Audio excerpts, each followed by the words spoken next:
All right, and we are live, or at least we should be. Hello, We every. should have. Could you let me do this Hey, first? well, I'm sorry. I'm trying to be a good guest. A good guest would be quiet until it's their time to, introduce themselves. Or would I say, Oh, please want me to be introduce? quiet? Oh, interesting. You know what? Jesus fucking Christ! Here we go. Haven't Don't even say his fuck. name. He's not here. Is he your He's not guest? even real. First off. You guys hear that in the chat? He says the God's not real. Oh He says my Jesus isn't God! real. We haven't even started yet. First of all, First off, if I can, please, can you all hear us? Okay, are we coming through loud and clear? Are we on the internet? I'm loud compared to Bella. Well, I mean that's surprising. oh, Here, let me turn myself down. All right, how you about turn it all the way down. Hey, when you're doing the thing, just go really low, just all the could way you to the bottom. could you not? I Could you could. could you I could. not? Could you I not could. though? My God. So how's the sound now? Bella is a little quiet. All right, here. Then let's turn Bella up. Unfortunately, let's turn the music down. Unfortunately. Everyone is so excited to hear me. I don't know if you know that. Okay. I think I have a beautiful voice that is both feminine while a little masculine. You know, I guess somebody has to be a fan of a harpy. So so how's the sound now, everybody? Are we good? Turn yourself up a notch. Touch Okay, I that have Nars to turn again. myself up a notch. Anita is so good, man. I can still hear Noir, so fuck you, Chris. Chris, thank you so much for joining us. I saw that you were gonna go play a game, but thanks for joining us. So I think all things considered, we should be good on terms of sound quality, correct? That's the only thing we'll be good at. Oh my God, I hate you so much. Just audio's pretty good. Awesome, we're good. Hello, everyone, and welcome to Dungeons and Deep Dish, the one-on-one interview show that ends with a one-shot. So it's a one-on-one one-shot. It's gonna be a good time.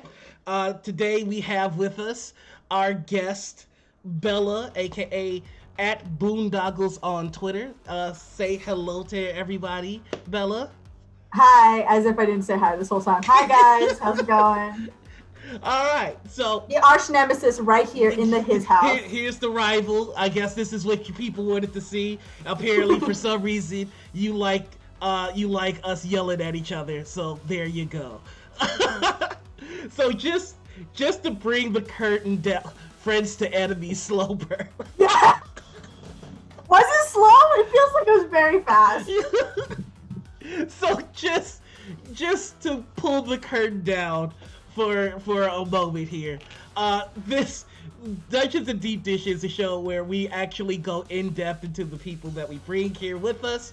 We try and expose the TTRPG community to new and refreshing and amazing, if I'm going to be honest, talent.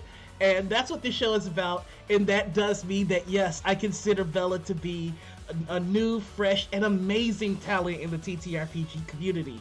Shocker! But we don't actually hate each other's guts. We're friends. We're really good friends. In fact, I am a huge fan of Bella. I am very excited to see what she does in the space. And with that in mind, I wanted to make sure that I was able to bring her to you so that you all can see, one, where she's coming from, two, how does she make these compelling, interesting characters, and three, we can see that all in motion when we go through our one shot. So if you expected to see 2 hours of me calling her a harpy or her dunking on me successfully, because let's face it, in our rivalry, I am very much losing. At least you know. At least you know. It's not everybody came to my channel to watch you dunk on me. So like I am aware of how this is playing out. I am not winning. But unfortunately, there's not going to be 2 or 3 hours of that. It's just going to be very sincere and legit questions and trying to make sure that you all understand how is she so energetic, funny, and talented. So everybody's like, what? They're gonna be nice to each other? Fuck this, I'm Fuck, out. fuck this, we're out. We don't want to see them I be didn't, sweet. I didn't come here for that. I came for blood sport. I'm here for murder. Also, I see you, Ryan and Rowan, riding in the battleship and the thing. We're not in character. Please let us live. Please. Please. I have no escape. Like, Clockwork Finds season 2 could happen at any time. Yeah, and we don't know when it's coming. So, like, we need... And I just... 2 enter, 1 leave. We all know. It's the one thing that's leaving is one friendship. One friendship. Under God, indivisible. With liberty and justice for everybody but white people. No, I'm just kidding. Hell yeah! We're taking the country back. No, okay. We're taking it. We're going. So this is where we reveal our big plan to take over the world, and then eventually let your sister actually take over instead. Yeah, you know, look, I understand. I think you all need to understand that anything that you see me create or do, it's only temporary until joy kills me and takes it. That's how our family functions. So, so with that, we're gonna get to the first portion of the show, which is basically learning who you are, Bella, learning how you got into the space, what you enjoy about being in the space, and what you hope to accomplish in the space. So with that, let's start with the first well, if you don't mind, I just like to take people through how I know you. Yeah, please do. I'd love to hear your side of how you know me.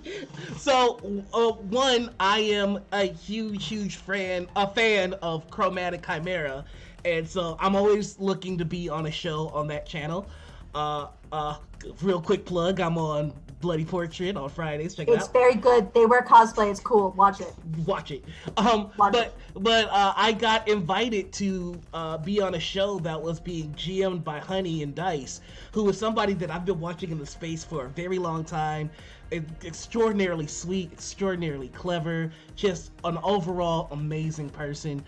She expressed on Twitter that she wanted to do a Call of Cthulhu game, and I had never played that.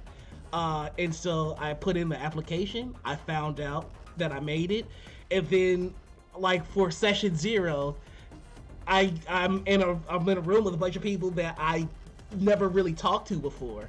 One was Ryan, one was Rowan, one was Violet, and Velvet. Wow, oh my god. Worst. Look, there's a reason I said Violet. Faye's in chat right now too. I know, and I'm gonna get murdered. I'm so sorry. How could you? You know I love Desdemona. No, OG, you know I love you. You don't get to be the Highlander anymore. I don't even know what that is. Out of character, don't know. You know what? How is it that we said we're gonna be sweet to each other and I'm still getting dunked on? That's what You said Violet. That's a color. I let the revoke. Don't give it back. Give it back. You have no idea how much Noah genuinely loves the Highlander role, despite having 0 clue, because I don't have it. And he's like, the one thing I can have. Oh god, I knew I was gonna fuck something up. Well, thankfully it was something Velvet related, because Faye is so nice. You're gonna get like, and talk about another amazing ARP here. Just like, honestly, Faye does most of the work for Sai. Like, it's so easy to play Sai because I just wait for Desdemona to take the lead, and I'm just like, hell yeah! But anyway, so there are all these wonderful people that I've never talked to, and one of them was Bella. And when I tell you that Bella was just a unstoppable force of nature in that chat, I fucking mean it. Like, the amount of energy. Usually I'm the loudest and I'm the one that's always going rah rah rah. But like, I couldn't do anything in the face of this unrelenting ball of energy. Out of our first conversation came ambush titties. Ambush titties, yes, very important. Very important. They're the what the fuck? Not squirrels. Chipmunks. Yeah, like, which we hyperfixated on 5 minutes into the safety rules. It was 5 seconds into the safety rules. Honey's taking this so seriously, and she's like, let's say, you get attacked by chipmunk. All of us if we were in a room together, we'd be looking at each other because we were all like, chipmunks, you say? We need to find them and we need to protect them with our whole heart. And you want to know what's funny? Is like, we made such a big deal of the chipmunks. Didn't show up at all in season one. I was catfished by Honey, is what I want to tell you all. I was catfished by Honey, and I would like all of you go to Honey and Dice and tell her you catfish Bella because it is facts. But I say all that to say this. I got introduced to this show with a bunch of wonderful people, and I immediately took to the cast. They're all fantastic, and one of the ones that stuck out of my head just because of just how unrelentingly energetic and enthusiastic they were was Bella. And ever since, like, you know, we've kind of built a bit where we would just come at each other. Claws out. I don't even know how that started. It didn't start in we have session no zero. idea. Like, no, we were fine. I think there was one moment where we joked that like you would be writing in a notebook and Cassiopeia would be like, "What are you writing? What are you writing?" And like that was one time, and then we were still nice to each other. I don't even know. I think it festered in our brain. Like we were looking at each other, and we really went like, "Wouldn't it be so good?" We wait.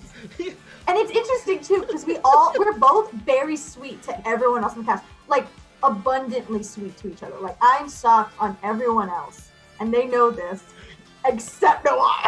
Except Noir. Face right. No, it started when because of betrayed investigation. All right, so let me explain to anybody that hasn't watched Clockwork Vice. So, to explain our characters, I play an obnoxious author who's published, and he thinks that makes him better than everybody else. And Bella, would you like to explain Cass? Yeah, I play Cassiopeia the Con, who is a good-intentioned but kind of blubbering dumbass with a lot of sex appeal. and so they didn't really interact. Mm-hmm. At all, for the most part. Like Cassiopeia's thing was like she was like a sex appeal. It was just like very hot in size. Like I don't have time for that. And like I'm saying sex appeal, doing like boob gestures. Yeah, because ambush titties. Ambush titties. Which, to be clear, we were like, someone needs to have ambush titties. And I looked at everyone, and I was like, listen, I will take one for the team. No one asked me to. You gotta be the change you want to see in the world. We need an ambush titties, and Bella answered the call.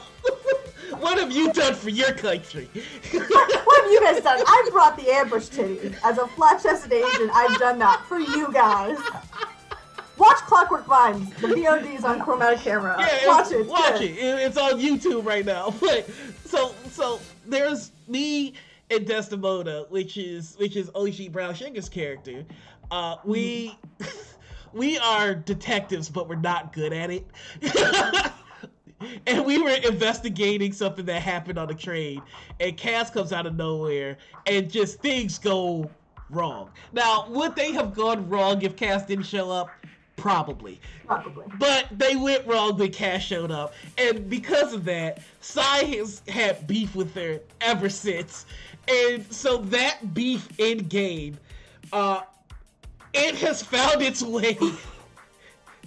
It found its way to Twitter, to Twitch, now to YouTube, back to Twitter, and here we are on Twitch again, and it's still there. It's just always the craziest thing about our beef is it transcends our interactions. Like if Noir's in a thing, I can guarantee I will be mentioned, and I will be like he will get mad. And if I'm in a thing, Noir will be mentioned, and I will get mad. Whether that's in the green room, whether that's live, it does not matter. I could guarantee it. And at first I was like, maybe he does this with everyone because he does want to fight the chat. We all know he loves fighting the chat, right? I don't so I was like, maybe this is a normal thing. But then I was like, maybe it's like just a him thing, like he just like antagonistic relationships. And then very quickly I realized, no, it's just us.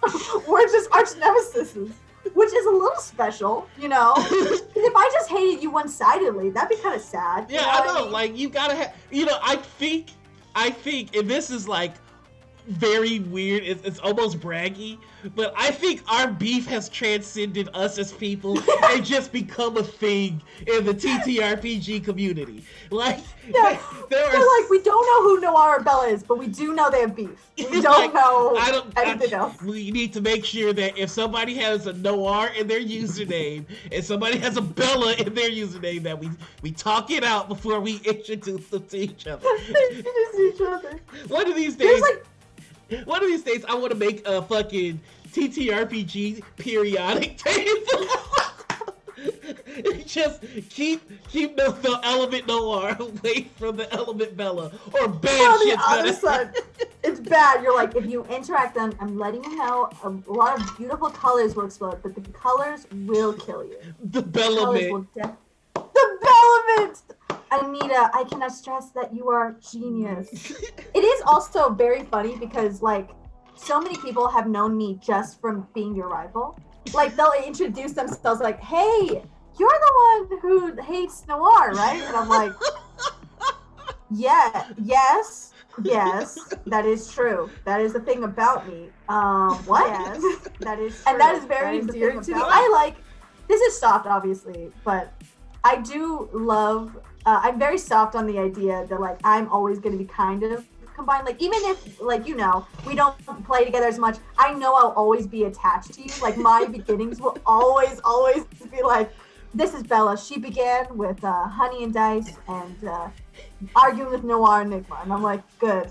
This is what I want. So that actually answers one of the next questions that I had. I was curious because I never really knew. Was Clockwork Vines your first stream show? It was. It was my first stream. It was my first time playing D&D with strangers because I never went to those, like, game stores because I'm a small Asian woman, you know. Anyone who's a small Asian or woman or even femme in any way. I'm also queer, which is not great for putting myself with white people. So I was not going out there, and I knew Honey and Dice because I had followed her because I was following another female DM.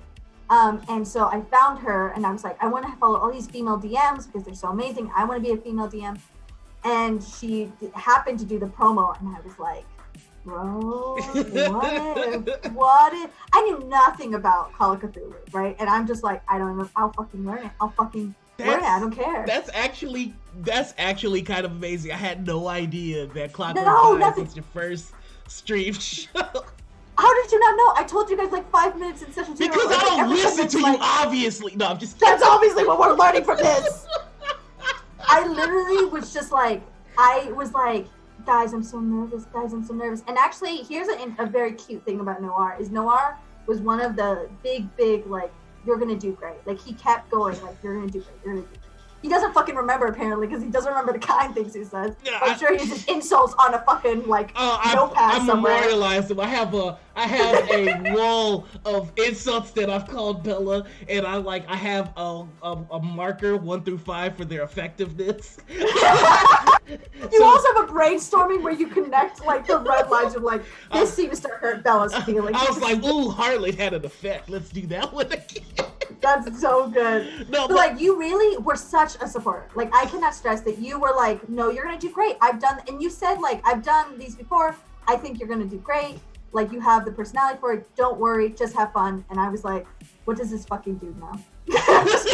Fuck this guy. No, okay, no. Guy. You know what? Now that I do remember us having that conversation where it's just like, because but the thing was, like, you didn't seem like nervous. You seem like you just had jitters, but for the most part, you were like, that's the thing that drew me. It was just like you were so enthusiastic that maybe that enthusiasm was nerves, but it just looked like you were like, let's go. Like, and that's why I like that conversation. It's more like me just saying, like, chill, you'll be cool. But I didn't connect that it was the first stream. And another thing that I want to bring up is it was your first stream, but it certainly will not be your last, because I have been hearing from everybody that has seen you or just watched you how they're interested in having you in more and more projects, and you have been in more and more projects, and I think that's what I want to talk about next. Like, we had that big ass game of Among Us over on Bright We Dystopia's did. channel. You were on System Shock on Critical Misses on Friday, and you're taking part in Everybody Visibility. Crits. Oh wait, what was that? The Everybody Crits, the X-Men game. Oh, shit, that's okay. I want to know more about that because that's the one that I know least about, and we'll go through the rest of the ones as well. But tell me more about Everybody Crits, who's involved in that, and what that is. Because I Oh know my nothing. god. So here's an interesting thing. I'd like to say, like, right off the bat, it is funny because when we first started playing on the stream, I was like, I didn't have any ambitions to play Tabletop RPG. I didn't have ambitions for streaming. I was like, knew nothing. I just wanted to play with people. Because I remember Honey said, like, we might not even stream. So I was like, either way, it's fun. And I liked you guys so much. Like, I can't stress, I say this all the time, but I love the Clockwork Vines family. Like, I love the other group, I love our group. I am so soft for all of us. So I remember we kept, like, they're like, oh, shout yourself out. And I'd be like, giving my Twitter, sometimes my Instagram. Like, I didn't know what the fuck to say. Like, I don't know what, you guys would have full on things. And I'd be like, you know, I exist, I live, and I sometimes say mean things on Twitter. So, you know, if you want to, and as time has gone by, it is very funny. It feels very quick that people are suddenly like hitting me up and like wanting to play with me, and I feel very surreal. Like, it's very crazy because I didn't see any of this coming, and now I actually have things to pitch, and I'm like, holy shit, I should remember channels and like dates. This is very difficult. I should know things. Don't worry about it. I still haven't gotten to that point yet. Like, okay, good. I don't know where I am half the time. But Everybody Crits is a channel started by Julio. Obviously, Noir and I both know Julio because one time Noir likes to do these random ass. He doesn't do as much, but he did these random ass one shots. He'd be like, "Who's alive? Who wants to play?" And we'd all get in there and play. And it was me, Julio, and my lady Saito. And was that just? And then, oh man, I can't remember her name. There's another person. I have the worst memory. Don't do this to me. Don't put me on the spot. Yeah. But there was another person, and we all played together.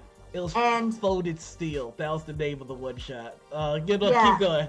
And we had so much fun. And for me, Noir had kind of cemented in my mind that if he trusts someone, I can trust someone. And we talked about that in the green room. But so I instantly was endeared to everybody playing. I'm playing actually with my lady Saito, also on a game called Heroes Asylum, also coming up. Hell yeah! That's kind of crazy. It is. It's very wild. And then also Julio put a pitch like, "Hey, he wants to play X-Men or whatever characters," and I was like, "X-Men and like during millennials and you're like teens," and I'm like, "Oh my god, it's my jam! I get powers and I get to be angsty." Yes. I had no idea that like so much came from that random ass one shot. It really has. It genuinely. I've made so many friends. Julio and I genuinely like and adore Julio, and he's doing it with his partner, who is so adorable and amazing. And so I was very excited because the opportunity came up, and like Julio was so formal and like the DM, like, "Hello, my name is Julio, and I'm hitting you up." And I'm like, "Oh yes, Julio, good to meet you. Very lovely." And I'm like, "We are friends already. We know each other." Like, honestly, that's another person that the TTRPG community needs to keep their eye on.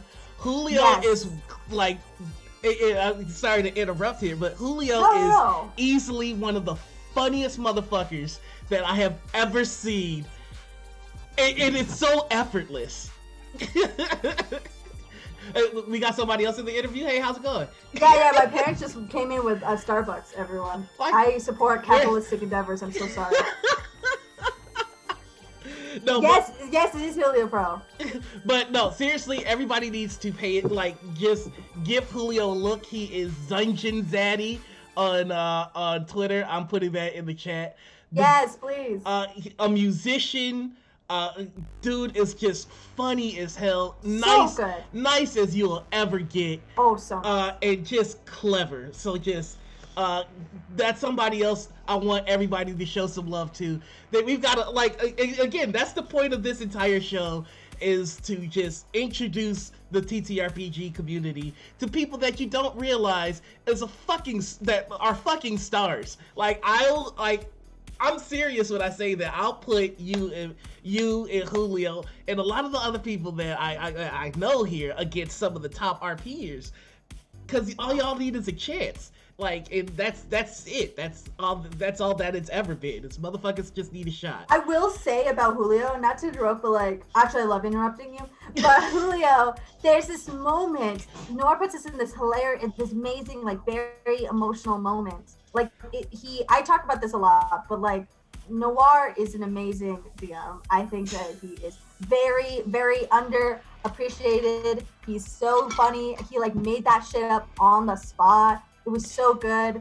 I tried to read into his story and he didn't let me.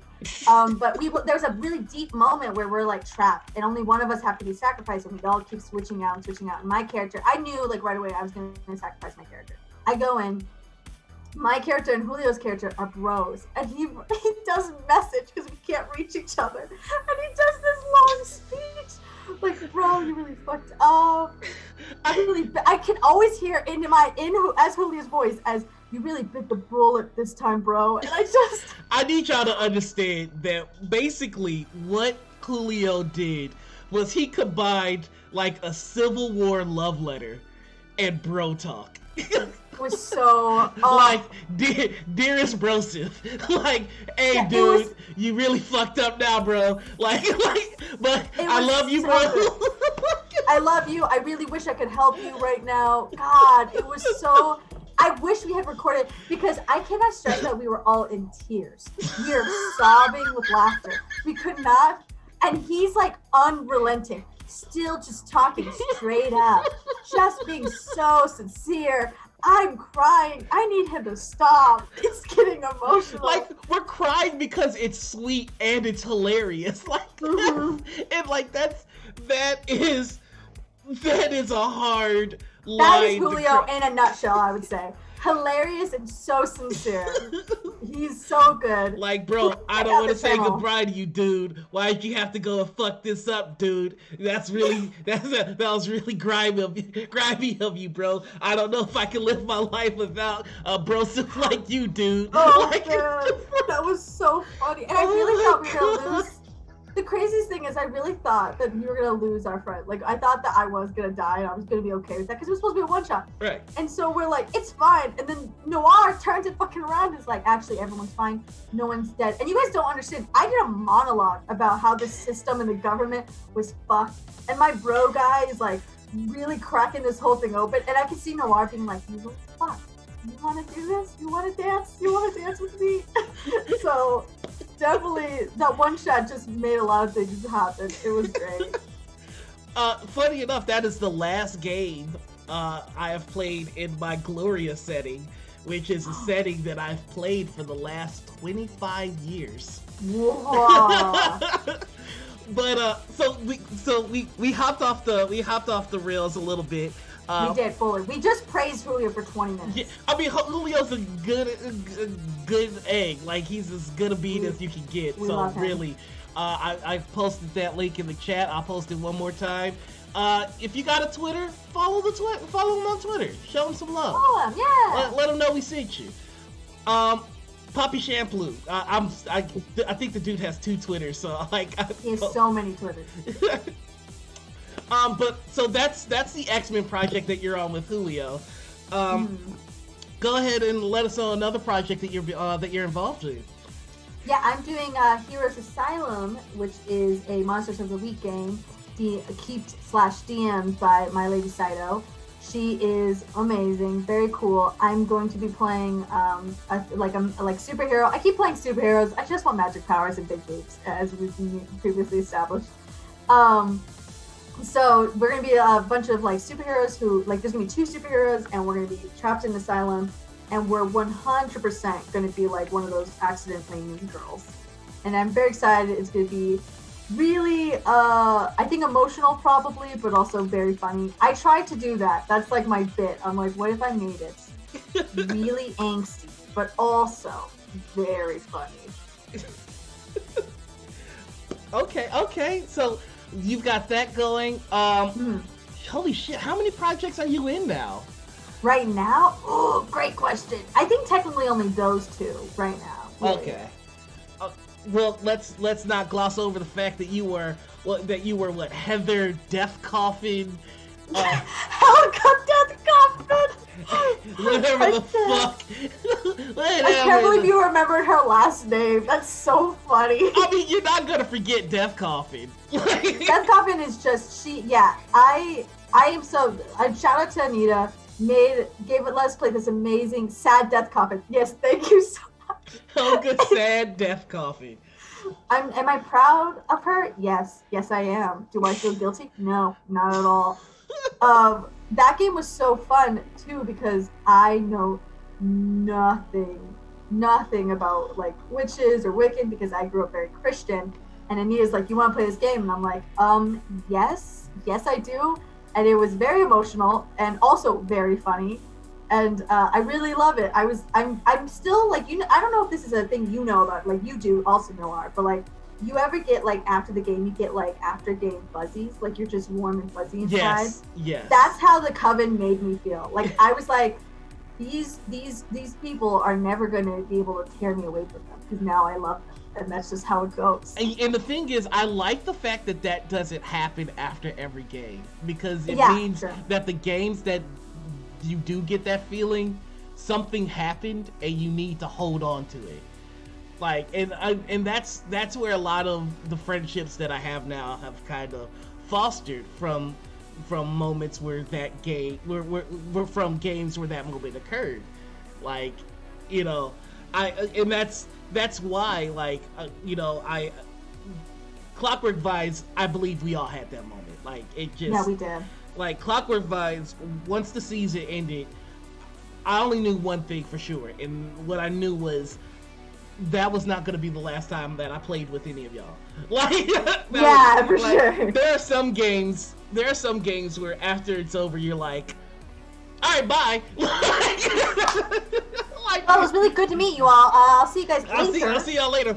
Like, and that's not necessarily a bad thing. It's an antisocial thing for sure. Like, it's not great, but it's not good. I'm gonna say that, like, as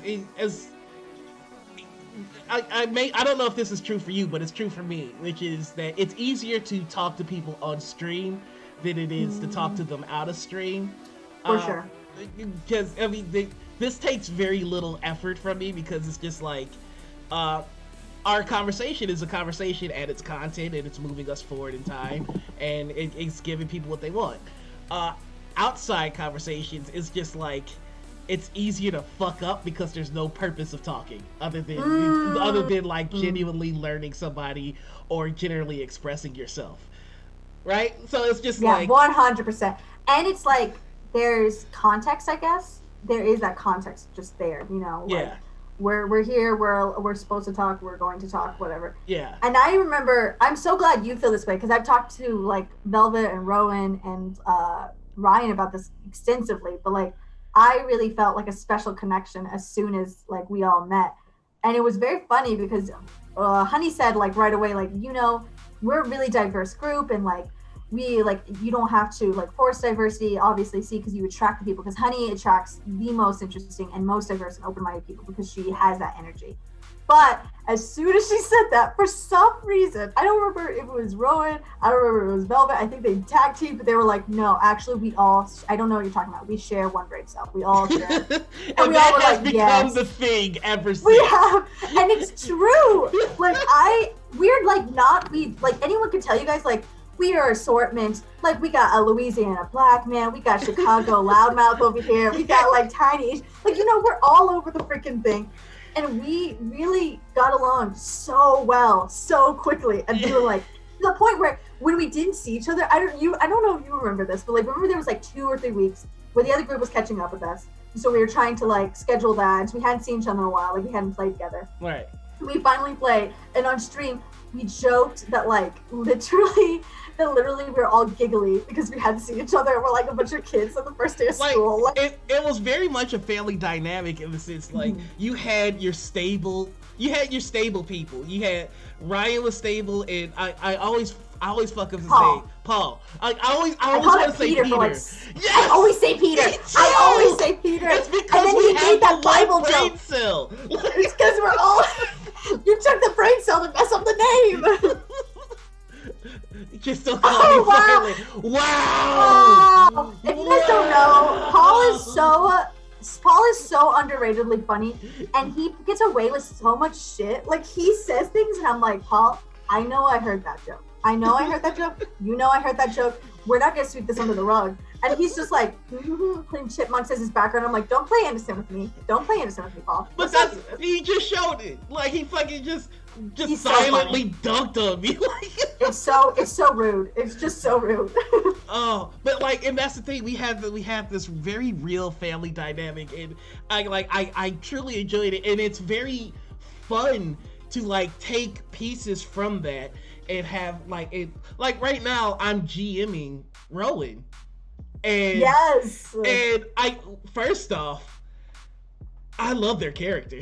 Like, their character is so cool. It's just. I don't want to go into it too much because like I could gush about not only their character but the plans that I have for their character. But it's very interesting to have that dynamic with them in Clockwork Vines, and then like our relationship changed in the sense that we're no longer players together, but we're like now it's a GM to player relationship. And to see Rowan inhabit somebody that's very different than their Clockwork Vine character. Yes, so different. Like their Clockwork Vine character is very physical. Like, there's a problem, I'm gonna fuck it up. Like, just like let's get into it. Their Second City Savior character is very magic based, and right now they find themselves in a situation where there is no magic.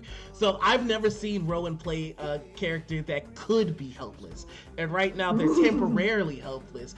And even in that moment, there is a strength there that's very similar to their Clockwork Vine character, and I can't help but think like that strength. That comes from Rowan, and so it's very nice to kind of see, like, it's very nice to see the different aspects of people that you already know and admire, and see how it's represented in individual characters, especially when you are gifted with different perspectives on it. And that's actually going to lead us into a different segment here, which is, as you all know, with Dungeons and Deepdish, the entire point of this is to learn more about you, Bella, and to do that through the lenses of a character that you will be creating for the dungeon that we're going to have you go through. Ooh. We dish it to now we dungeon. We dish now we dungeon. So I have not told anybody how we're doing this. Yes, you didn't. So I am going to explain to you now how we're going to do this, which is I don't know what level you're going to start at.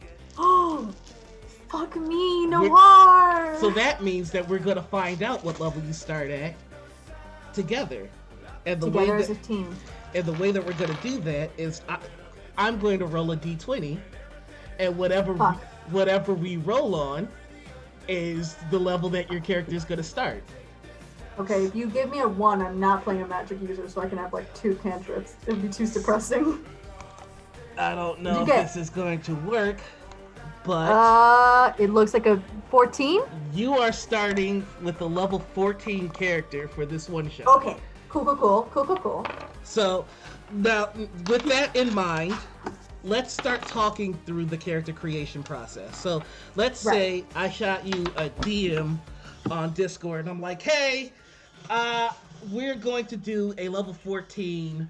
We're going to do a level 14 one shot. Mm-hmm.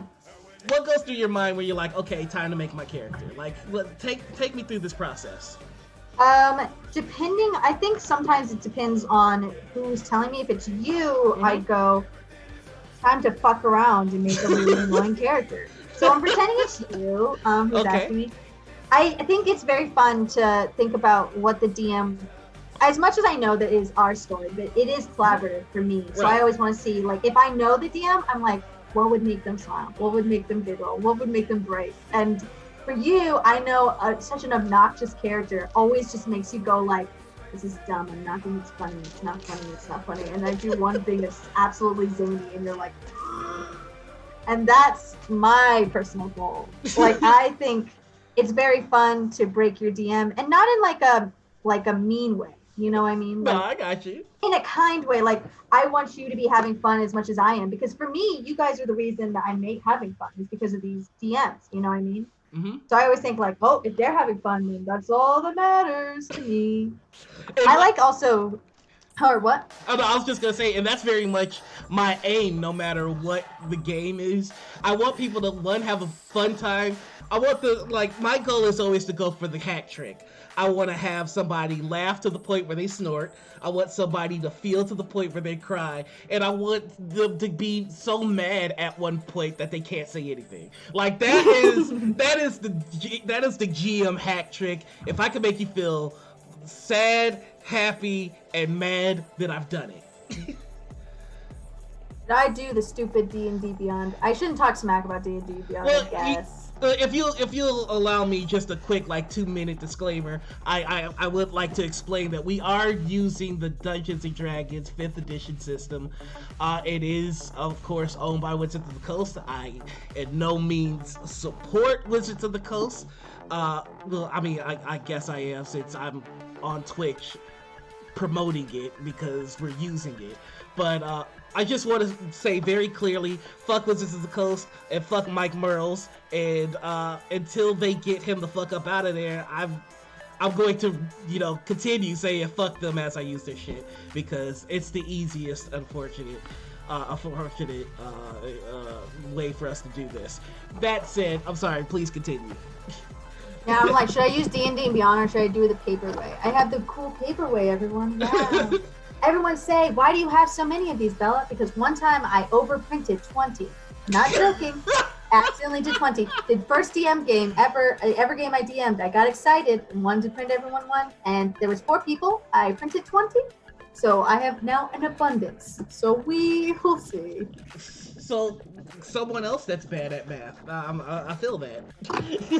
Yeah, I don't know how it ended up. I thought about it a lot. How did this happen? Why am I an idiot? There's no answer, by the way. There's no answer. I'm just me, Ooh, can we do play tested stuff or no? Absolutely. There Hell are no yeah. limits. So go ahead, go nuts. I've got my DMing stuff right here. So we're going to everybody should know I don't have anything planned. Everything that's going on in this one shot is 100% off the top. But as you create your character, I kind of want you to take us through that process. So do you have any idea of what class you'd like your character to be? Yes, I want to play a barbarian. Of course you do. You got 14 whole ass levels to play with. So are you going straight barbarian, or are you going to mix it I'm up? thinking, yeah, here's what I'm interested. I'm either thinking, okay, I don't know if this is how most people play or not, but because I play very specific kind of things, I'm always like, I have backseat games, backseat idea game, character ideas, that have always just been kind of ruminating, wouldn't it be fun if you played this kind of character?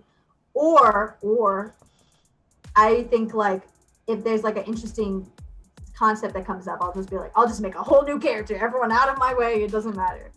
So I'm either thinking a barbarian who does not have any timber issues. Is fully just happy. Is just chill. They just, you just sometimes you have to let yourself let go and be a hippie in that way. Or, okay, I feel like Bella's the barbarian is a whole mood. I genuinely think if I were to be a character, I'd be a barbarian. I'd be a berserker for sure. Just for sure. I wouldn't even have any other I would not have any other classes in there. It'd just be barbarian and just be angry all the time. Okay. But I also like the idea. Let me spit this to you. I do this too also. I like telling the DM my ideas and then being hey, what do you think of this one? What do you think of this one? Which one do you think is going to suit better? Because, whatever they think is fun would be fun for me too. All right, rock and roll. Let's see what you got. What's the question? Second idea. There's a barbarian, always good. But because it's level 14, so I could get some cool spells. What if a wizard, but really, really nerdy. Really nerdy. Some wizards are kind of nerdy, books. This one doesn't know how to interact with humans. Just has only been in books their whole life. Comes out of the woodworks, literally comes out of the library yes, time to interact. Love that for me. I have like this whole idea in my mind of the perfect like wizard who's just so dorky. Because why don't we do that more? Like I feel like people lean out of the idea of like falling into the archetype. Like just be like an angry barbarian or like a nerdy wizard. Like you guys are boring. Just be an archetype. So I think some of the reason that people kind of pull away from the archetype is that some of them have been done to death. Done to death or done to death in a way that has become annoying and toxic. And when I say that, I'm speaking primarily about bards. Yeah. You know, with bards, it was very much the smooth talking, I can talk my way into anybody's pants kind of thing, and then you got people who don't really know how to be socially appropriate, trying to pretend to be somebody socially adept, and it's cringe. It is. The thing too was I liked something about one of your one shots. Your one shot was you said like right off the top, I remember you telling me like we don't do like forcing spells to make them fall in love with you or one. Yeah. And to clarify that for the audience, right. I think as a GM, one of your responsibilities is being mindful of the magics that exist in your world. And unfortunately, you have the responsibility of taking a look at the spells that exist as they are in whatever system that you're using them. And just imagining a sociopath using that kind of shit. And I don't want a sociopath having charm person. So, you know, with that understanding in mind, I'm very strict about how charm and enchantment spells work. There is no charming to sleep with somebody. There's no charming to date somebody. There's no charming to do any of that shit, because that is just begging to have the story go in a way or in an area that I'm uncomfortable, and I'm certain that other people at my table would be uncomfortable exploring. So just, you know, you as a GM, you got to make sure that you explain the line. And my line is enchantment can be used for combat. Maybe like I'm so wary of it that maybe even getting a good price on a deal, like getting a good price from a shopkeep. Even that is a little. I also very much respected that, because I remember you telling me, and I think every DM should have hard rules, and I thought it was really cool. You also didn't include racism or sexism, which was awesome. I've seen a lot of DMs do that recently, which is so lovely and feels very safe. That I remember thinking that was such a kind rule and such a good one. I was a fighter, so I didn't really have to worry about it too much. So I was like, chill. I was like, oh no, I can't charm anyone. Me and Clayne are gonna go charm the pants off anyone. What a bummer. I mean, but the thing is, like, it just kind of shows. It kind of shows the quality of person that you are. That's where you think it's just like, well, I'm a fighter, so I don't have to worry about influencing people that way anyway. That I know for a fact, because I've encountered people like this, that they go, well, if I can't influence people with magic, but I have a high athletics, so I can hold them down. And it's just like, no, what you do is you call them oppress, and then you pick them up. That's what Clayne's was. I'm oppressing you. I'm oppressing. And someone had to tell him that's not oppression. That's not what oppression is. You're just being a dumbass. Is what's happening right now. I have this genius idea. Have you guys seen?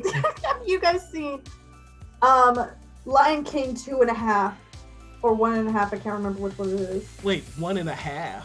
Yeah, the one that tells the story of Timon and Pumbaa, like before they met. No. Like their backstory, their deep lore. It's so fun. Thank you so much.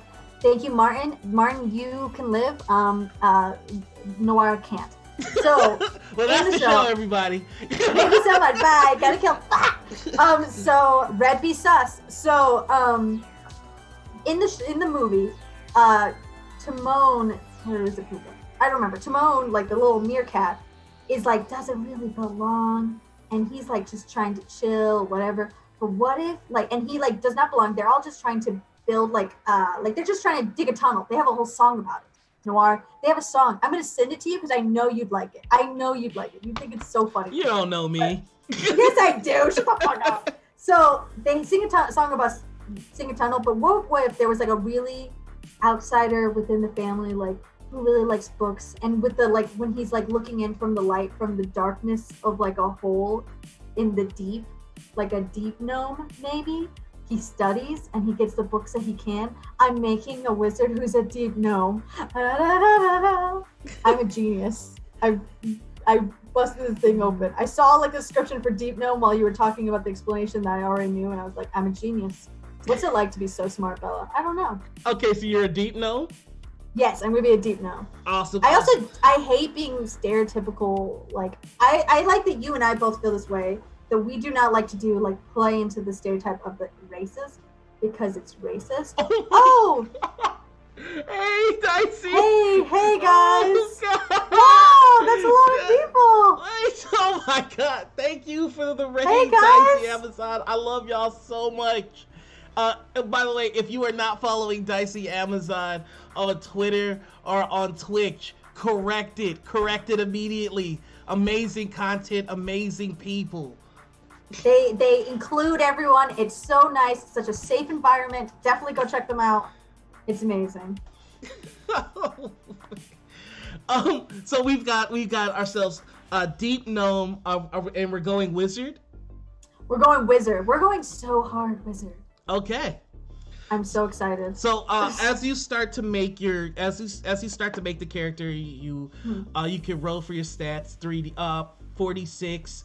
Take the 3 top one, re-roll ones. Okay. You're gonna definitely have to repeat that later because I will not remember. I'll put it in the Zoom. Thank you so much. Bless you. So that's gonna be 46.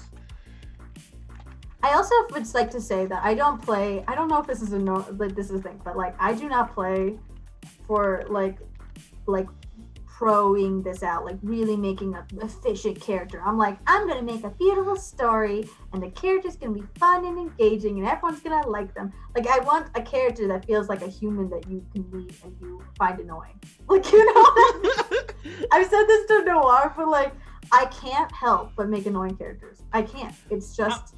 See, but here's why I love that.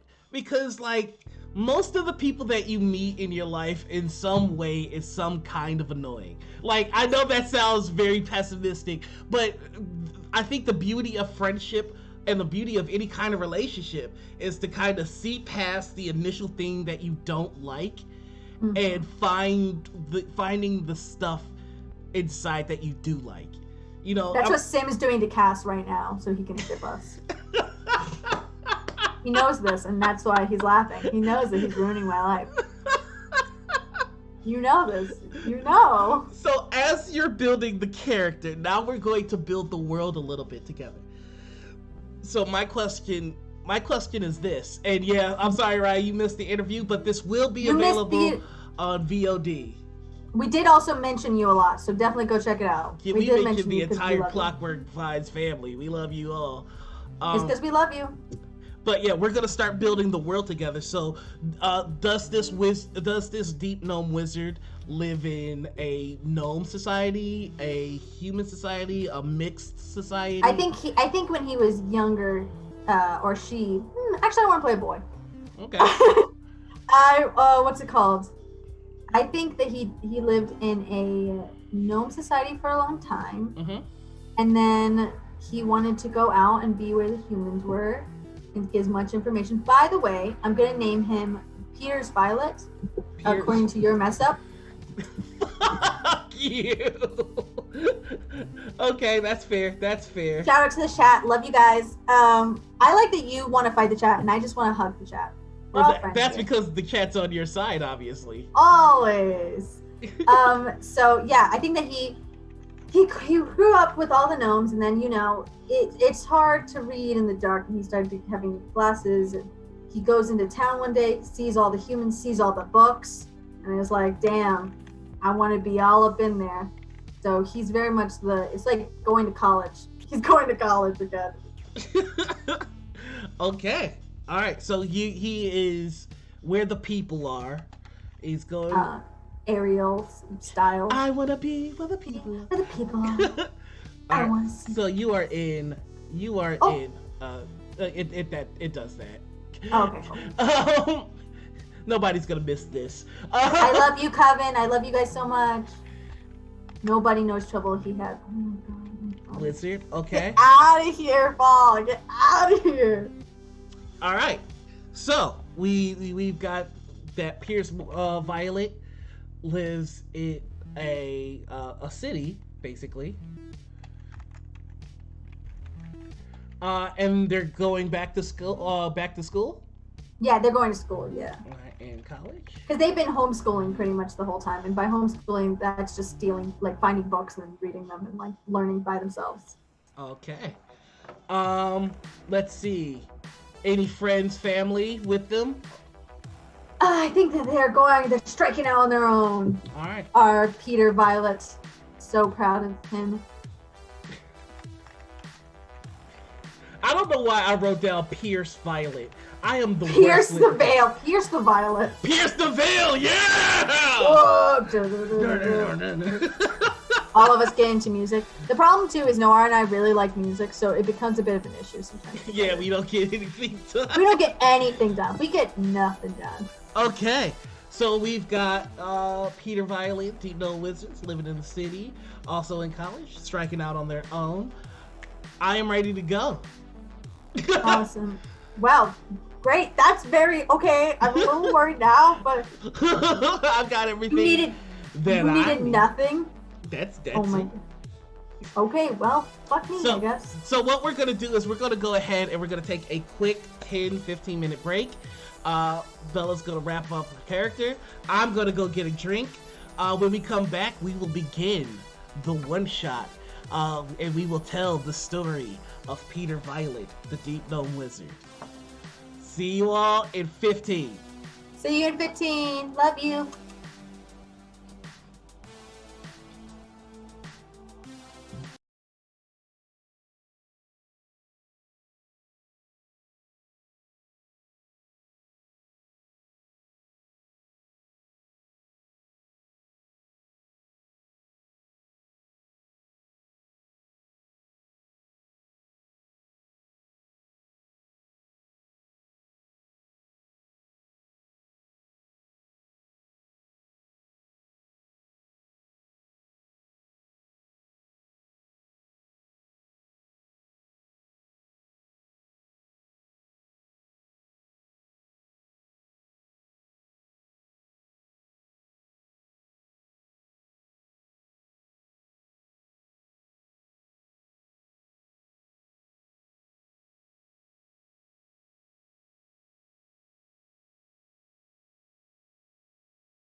Hello, everyone, and we are back.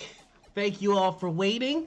We've got our character just about created, and now it's time for me to introduce you to the world of the one shot. And we are actually going to change the music up a little bit because this is way too hype for what we're doing. There we go. So, welcome to Stoneheart Isle. Stoneheart Isle is a secluded or a secluded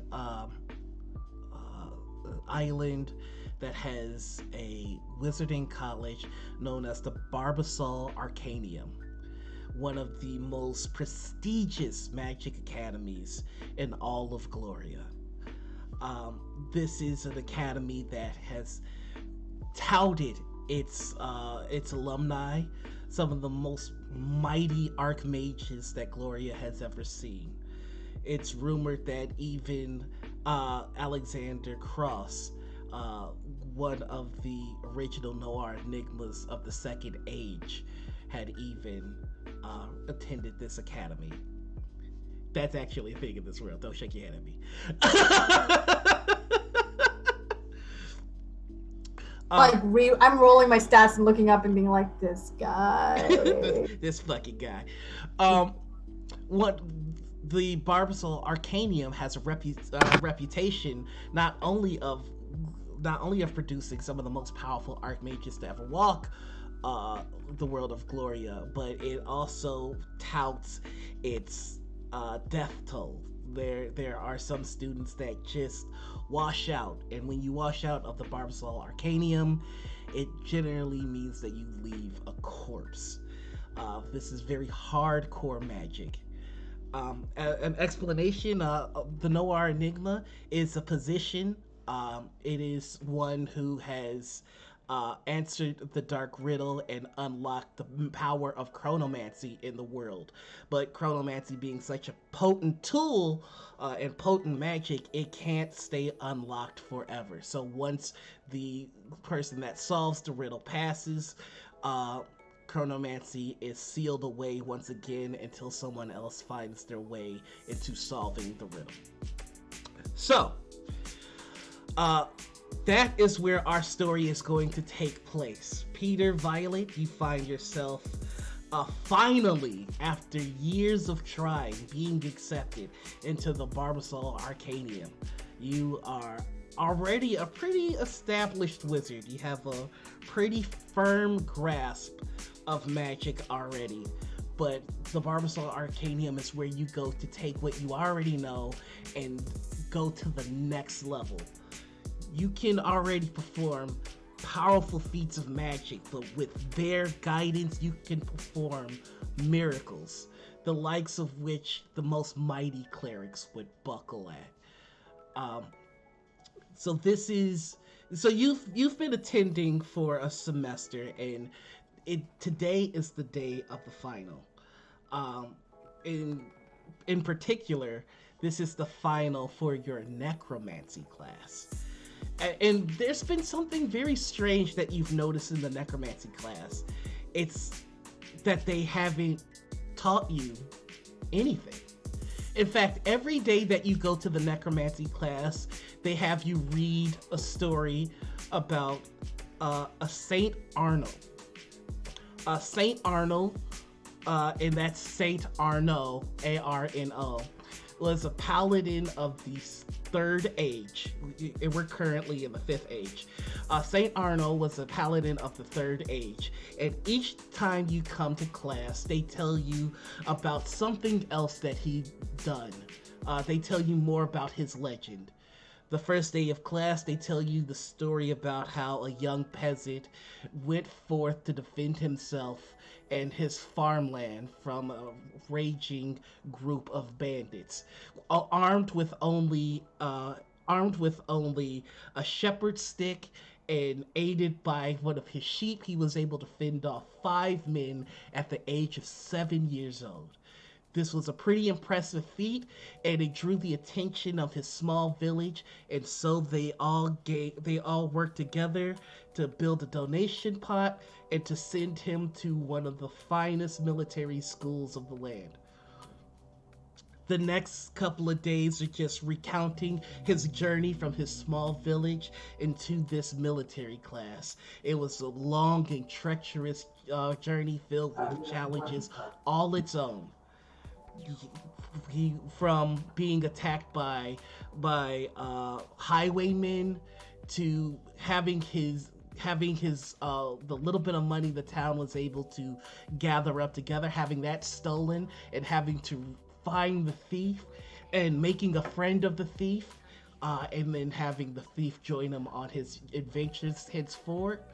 Uh, your first couple of weeks are just filled with the story of Saint Arno and his friend Cadence, the thief. You continue going to classes, wondering when are they going to teach you to harness the power of necromancy. You already have some skill in it. You've been able to conjure negative energy to harmful effects, and you were wondering at what point are they going to teach you how to manifest this in a much more potent and powerful fashion. The next day you come to class, they tell you about how Saint Arno and Cadence were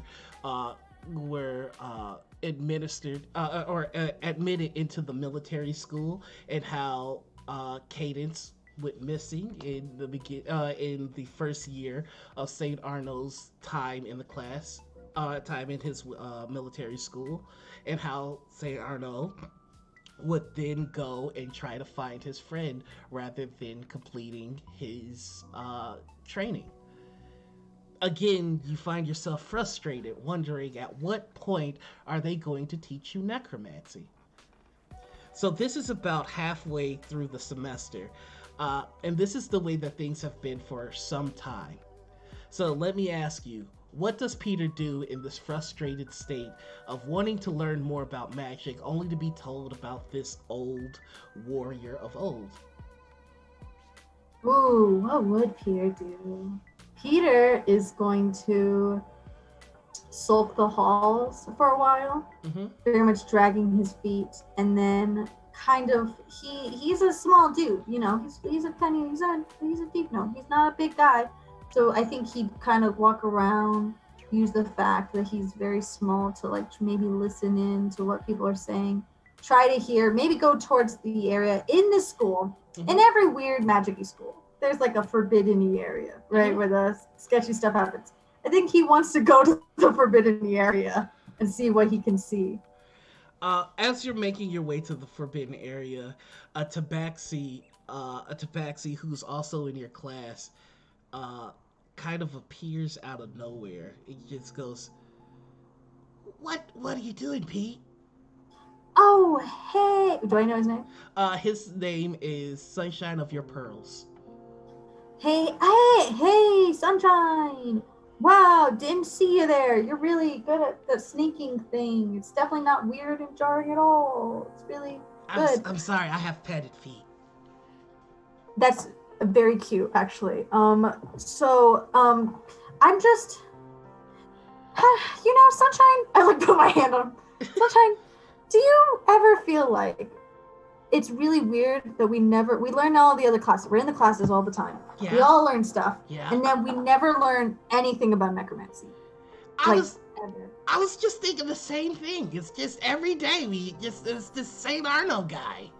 It's cool to hear about him. Like the first day I was like, this is cool. This is a cool story. And then like the third time I was like, all right, enough, I guess. Like, this isn't history, you know what I mean? It's strange. Have you heard the rumors going around? No, yeah, because rumors usually are told to people in the know, and I'm not sure if you noticed, but I'm not in the know, and I'm not very popular. Well, so. Everybody's saying that necromancy is the class that gets everybody killed, but I don't see. How can we do that? We don't even learn anything. We don't learn anything. How can we die if nothing happens? Exactly. They're fully shouting next to the forbidden area. I don't get it. This is fucking weird, man. It's weird, he realizes. It's weird. It's weird. Oh, Fuck, it's weird. It's weird, right? So, okay, how did they die? Nobody will tell me. All I know is I look at them, look at me, I look at the bourbon area. You know, good students don't just ask questions. They find them out, you know? Yeah? And I feel like you're a good student. I'm a good student. Yeah? We're good students. Those kids who are gossiping, they're not good students. We're good students. We don't need to listen to them. We can just find out ourselves. So we need to find out ourselves. What I'm implying here is that we sneak into the forbidden area. In case you were not, I don't know if you were picking that up. I was not picking that up. Great, cool. I'm glad that I clarified that. Then. Okay, we're gonna go into the secret area. Even though they say not to. Yep. Okay, listen to this. Uh-huh. I really hear you. I know you're right that we shouldn't do it, right? Mm-hmm. But if we're gonna die, you know, what are we gotta like armor ourselves. We gotta get our defenses. You know what I mean? Oh, I don't understand. I think we should sneak in because I'm afraid that we're gonna get murdered. And if we get murdered, we die because of that class. It's because they didn't teach us, so we could just learn ourselves. You know, I did a lot of before I came here. You know, I did a lot of let's call it homeschooling. Uh-huh. And in those times, no one taught me anything. I learned it myself. I got the books myself. And in these moments, we have to take that initiative. Oh, you and I. Okay. All right. Yeah. Let's go. But like quieter. But let's do the initiative like quiet. Let's take initiative like in a quieter voice. Yeah. Like you and I. Are you a rogue? I don't think you are, right? I'm at a wizarding academy. That's why I was thinking. So maybe we do sneaking like super careful, like really careful. Okay, I can do that. Okay, cool. Let's do this. Okay. I really for a moment go, was this a good choice of partner? And I look at him. What do I know about Sunshine besides he's adorable? What you know about Sunshine is that Sunshine is a very social creature, a very social wizard. Actually, he tries to make friends with everyone, and a lot of people pick on him for it. They think he's wasting time trying to make friends instead of learning magic. You also know that he tried to enter the academy and was rejected quite a bit. So he really wants to be here. He really wants to be here. Better idea. I just remembered you really want to be here. Like this is a really important to you, right? Yeah. Okay. But you're right. Like okay. No. I'm super wrong. I've changed my. Yeah, I don't know about. I don't want to get you suspended. Is the thing. I'm okay with getting suspended. It's fine. I came in first try. Not a big deal. You just see him go. You what? It's not a big deal. It's not a big deal. Don't make a big deal of it. Shh. Sunshine. Your first time? Sunshine, quieter. He's starting to pace, and you see his tail Sunshine, just like please. flickering back and forth. Sunshine, please. Stop. Don't do the pacing thing. No, we're not doing it together. No, I'm also not pacing. We're both just pacing in front of this thing now. No. Sunshine, let's relax. I take his pause. Okay, Sunshine? Yeah? We're in this together, right? Right. You and I were forced to be lab partners one time because no one wanted to pair with me and you were the only one who would take my side, right? Yeah. Nobody wanted to pair with me either. They thought I would eat the frog. That's a little fair because, I have seen you fully eat a frog at lunch one time. Sometimes they're really good. I know, but I don't know if I felt like you got that one from the garden because it wasn't wrapped up like the other ones before. So I just never mind. It doesn't matter. It doesn't matter. Fresh. Well, okay, we're not gonna get into this. But yeah, for sure. Here's the thing. I don't want you to get in trouble. Okay. So what if we just act super cool? I'll go in, you stand guard. If anyone comes, make a noise, do a dance, I don't know, message me, whatever you need to do. The important bit is that you're not with me. I don't want you to be my accomplice. That'd be bad because I don't want you in trouble. Okay. Oh no, that's not because I don't want you to be my accomplice. I just don't want you to get in trouble. Okay, let's just go together. It's fine. Let's just go together. It's fine. Let's just go together. And so you all start to head down the stairs that lead to the forbidden area, which is in one of the basements. And when you get there, there is a gate, like metal. It's got metal pole arms that sink into the floor, and there are arcane runes all around it. And there's a pretty obvious placard that says "Forbidden to Students." I love when they make these signs. You know what I mean? I love these signs. These signs tell me nothing. You know? Rules were made to be broken. Also, it took me a long time to read, so we can just pretend I'm illiterate. Let's go! Okay, so you're walking towards the gate? Yeah, I'm walking towards the gate, but I'm walking in front. Okay. Sunshine is behind me. Let's make this clear. Noir, Sunshine is behind me. Sunshine is... Okay, I'll stay behind you. Good idea. Just stay there. Everything will be fine. Okay. Are you good? Are you gonna be alright? I'm fine. What do we do? It says that we're not supposed to go in there. I hear you. Good point. Really good point. I think that you are making really good points here. Secondary thought. What if we do it anyways? What if we do it anyway? Yeah, what if we just go in anyways? Like, it's not a big deal. Like, okay, what do these teachers know when they've just been talking about random stuff this whole time? Yeah, they keep talking about Saint Arnold. Which, by the way, Arnold's a boring name. You know, I was thinking that same thing, but Arnold's like, your name is Sunshine, my name is, okay, Peter's not better, but Sunshine's a good name. See, your name we can do history with. I mean, really Sunshine of Your Pearls is my name, but yeah. Right, that's a long name. I'm gonna level with you. I will call you by Sunshine of the Pearls if you prefer it. Would you prefer me to call you Sunshine of It's okay, you can call me Sunshine. You're the first person that actually likes talking to me. No, I don't want to, I take a moment because I'm a little sad. That's really fair, but I don't want you to have to, like, give up a part of your identity that you think is important just to fit my convenience. So would you like to be called Sunshine of My Pearls? You hear him purr. Or is it your pearls? My pearls. Your pearls? Sunshine of Your Pearls. Okay, Sunshine of Your Pearls. Gotcha. Mm-hmm. Okay, Sunshine Pearls. Here's a thought. Mm-hmm. We just go in. Do we know, you actually listen to gossip because you're, like, friendly with everyone. Mm-hmm. What do we actually know about this place? I don't know anything about the forbidden the forbidden area, because nobody goes down here. I just know that everybody says necromancy is the class that kills you. People talk freely around me because nobody really notices me. You don't really speak freely about me. Maybe it's because I write it down every time they talk, and I say out loud what I'm writing down. Like, Sarah thinks Emily is ugly. Maybe I shouldn't do that. I've been thinking about that for a while. You probably shouldn't do that. I just feel like it's good to keep record. You know what I mean? No, I get you. How are we gonna get through this gate though? It seems to be warded.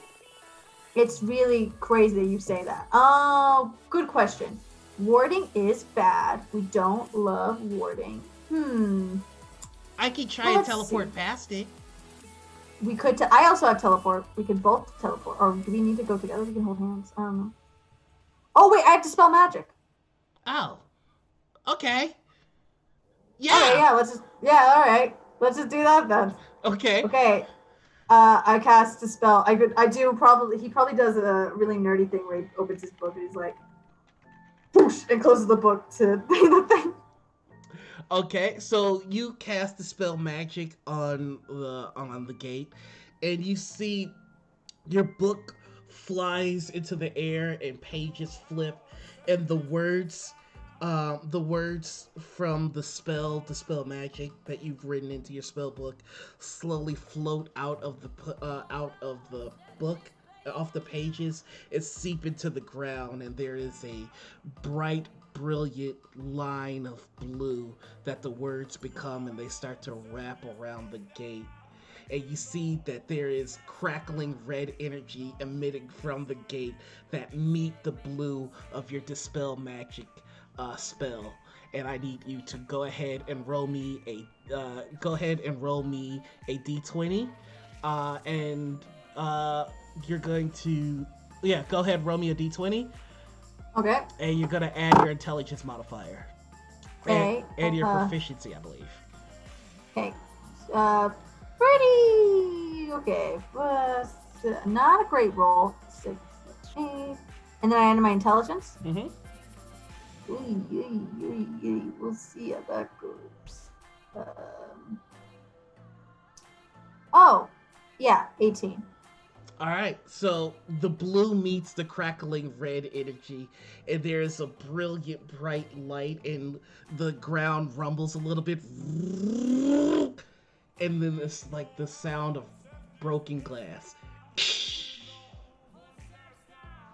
I feel like we did something maybe bad. I, And by we, I mean me. I think, I think you broke the ward. It does seem cool, but it feels bad, is what I'm saying. It feels like maybe I did something not You want me to open the gate or see if the gate opens? I don't want you to do that. I am a little concerned. I will do it. I mean, just, Okay, yeah. I can. No, you're totally capable. Yeah, you can totally do it. You're right. Go ahead, go do it. And so, you see Sunshine of your Pearls walk towards the gate, and he touches it. And as soon as he touches the gate, there's a handprint or paw print that's left on the placard, and it glows green, and you hear, and the gate lowers down. Yeah, we did it. Well, we did it. Okay, good. Good first step. Good first step. Okay, let's just walk with some caution, just a little caution, just a tiny bit of caution, because we're like capable, but we're also a little scared. We're always scared. I'm not scared. You should be in life. You should always be a little scared because that's what keeps you safe. I mean, I have a friend, so I'm okay. You hurt my heart, Sunshine of your pearls. You really hurt my heart. You make me really sad, and that's okay. I really liked being alone, so I'm very confused why you would want to be with people, but I totally hear you. Okay, let's go. So what do we see when we first walk in? I take Sunshine of your pearls off. So when the gate lowers, you see a tunnel that's in the shape of an arch with old gray stone. Strangely enough, there's no dust, there's no spider webs, there's nothing. And as you start to walk into the tunnel a little bit, torches start to light up as you walk along. You know, this is a lot of dramatics for something that's not supposed to be seen. You know what I mean? Like, I guess teachers come here, but this is a lot of theatrics for something not supposed to be admired. You think we're actually supposed to be down here? Well, I'm just saying, like, who would admire that? You think that, like, these teachers you see every day are really going to take in and, like, enjoy it the way we are? Because it's very cool and creepy? Maybe this is actually what necromancy class is about. Yes. Yeah. Death is all about it venturing past the realm of human. I love it. Let's do it. High five. I feel alive right now. I high five. Yeah. All right, let's do it. I like walk. I like smile at the little things turning a glow. I'm just like, yeah. Go ahead and roll me a perception check. My perception is okay. It's not awesome, so we shall see. Perception 14. Okay. So you hear off in the distance the sound of a child. It sounds like. I don't love that. And it just sounds like they're going, "Get away! Leave us alone!" Hey, get away! What are you? I run. I go. Wait. I run and I go. What the fuck? I like run over.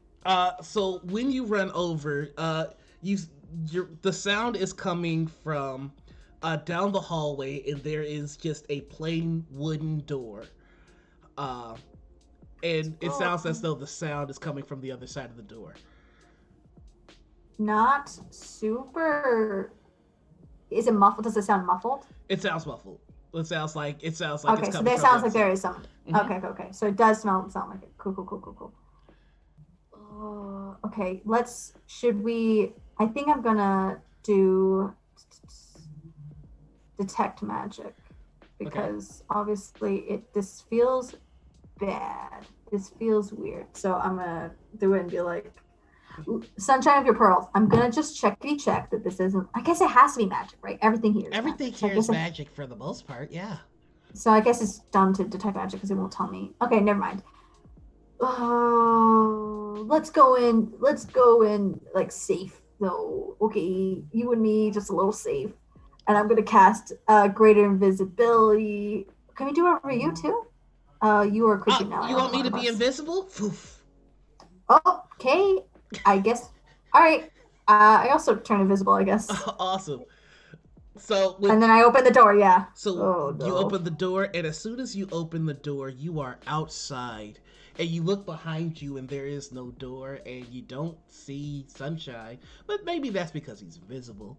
And instead, what you see is a young child holding a stick, uh, waving it feverishly at a bunch of men that are armed to the teeth with swords, a bow and arrow, and daggers. And one of them goes, "Oi, lad, just step out of the way, or we'll flay you like we'll flay the rest of your village." He goes, "Leave me alone! Just go away!" All right. Well, we're not gonna be doing that. I don't like bullying on little kids. That's not cool. So I'm gonna cast. Ooh, how much do I want to fuck these guys up? Uh, I guess I'll tap. I'll do something annoying. I'll be annoying first. I'll tap. Are they tall? Are they like taller? Are they they human? they they are. Oh yeah, you're a deep gnome. Yes, they're much taller than you. I tap on their shins Before you and do then that run. though, I will ask you to roll me another perception check. Another 14. Um, this entire scene is familiar to you. You don't know. You're not quite sure, but you hear some rustling next to you, and you feel a paw on your shoulder, and you hear, "That's Saint Arno." Shut the fuck up. Oh my god, we went back in history. Everyone fucking relax. Everyone relax. Everyone just chill. Everyone chill. I'm hyperventilating. Everyone chill. The history became real. The history became real. I think I have a boner. Hold on, I'm so excited. Wait. Oh my god. Okay, wait. This is good. This is fine. This is good. What should we do? Wait, what was the story? Oh my god, what was the story? So, did they mention him getting bullied as a child? They mentioned that he fended off a bunch of bandits when he was young, but it does not look like he is fending off a bunch of bandits. This seems like not being fending off. Okay, we need to keep. Okay, if this is history, because he's not that age anymore. He's not that young. So we're either back in history, or we're in like a weird thing where we're redoing history or something. Like this isn't real, but it's a projection. But we have to make it look like he's the one who's fending them off.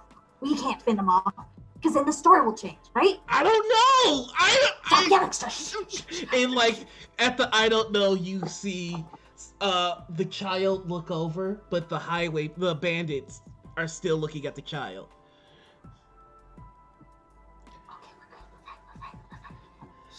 Go ahead and roll me a stealth check. That would be stealth, definitely stealth. But not. I don't think. Okay, 17 plus stealth is I'm so fucked. We're so fucked.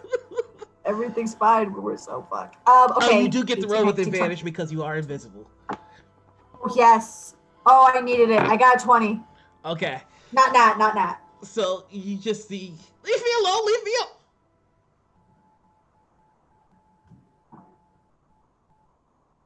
And like as he's stopping to look in the general direction, the bandits are, "Oi, we'll fucking kill you! We'll fucking kill you!" And the child isn't paying them attention. Oh, he sees us. I'm gonna leave me alone. Leave me alone. Oh, okay, we're good. We saved this. Okay.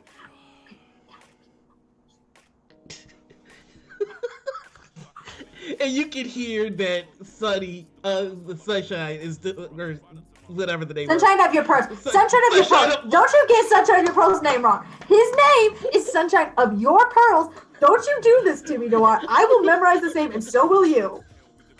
Sunshine of Your Pearls is very much doing the same thing. Like, I don't know what's going on.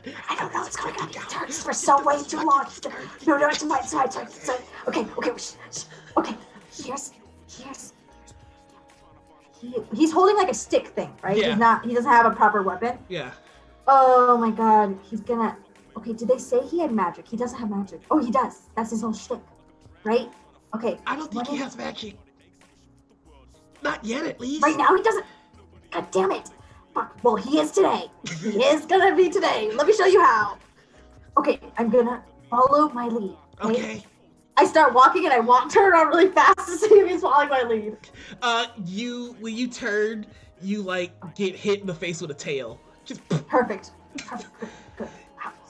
I'm a little allergic, so relax. Okay. I break out a little hives. Okay, let's go. I walk.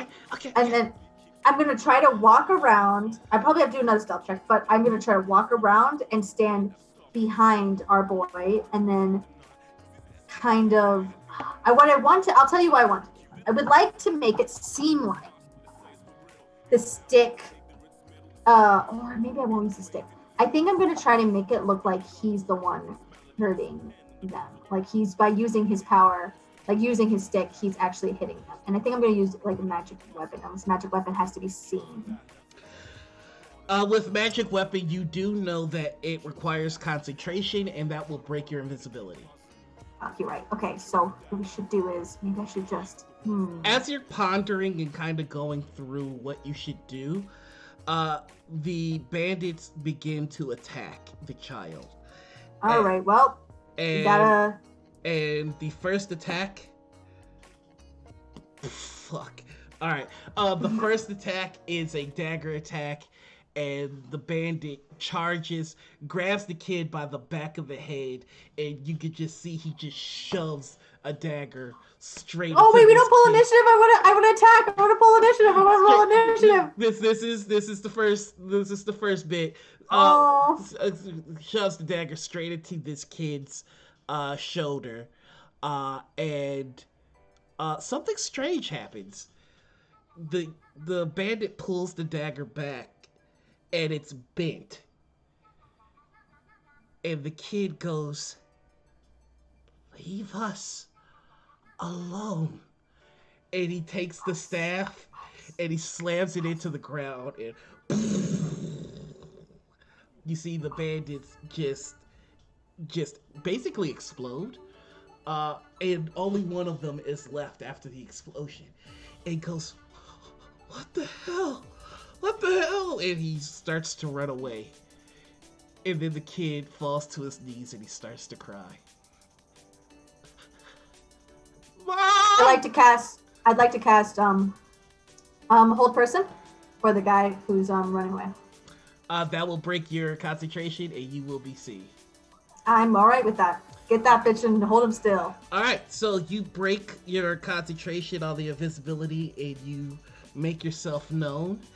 And you send your arcane energy to the one that is running away.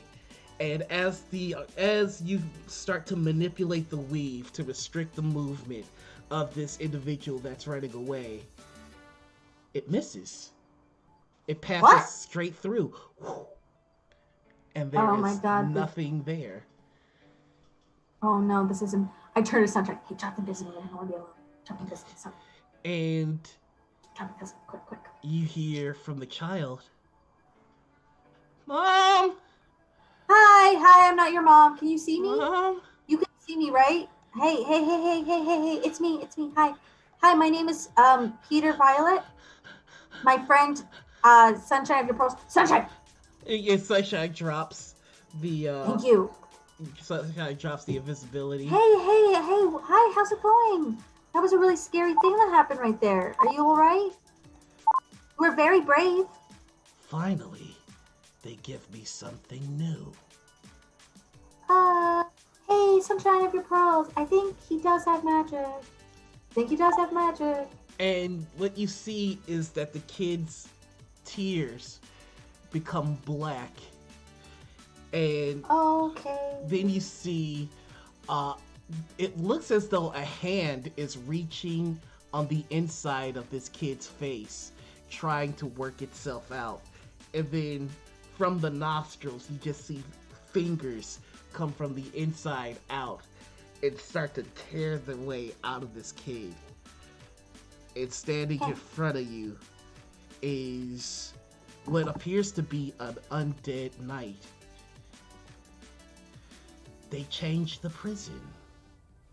Oh my God, it's a prison.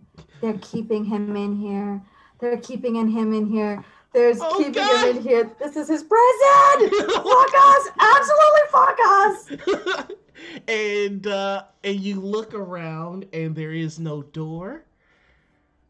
And that's kind of good, maybe, because the farm fades to nothing, and you are just in an empty, cold, black arena. It is now time to roll initiative. I fucking hate you, Noah. Why can't you make a normal person? It's always creepy with you. It's always fucking creepy. Love you too. I got a 19. What did my boy Sunshine get? Sunshine rolled a 13. Jesus fuck. So, and let's see what Arno rolled. Hold on, I just need to...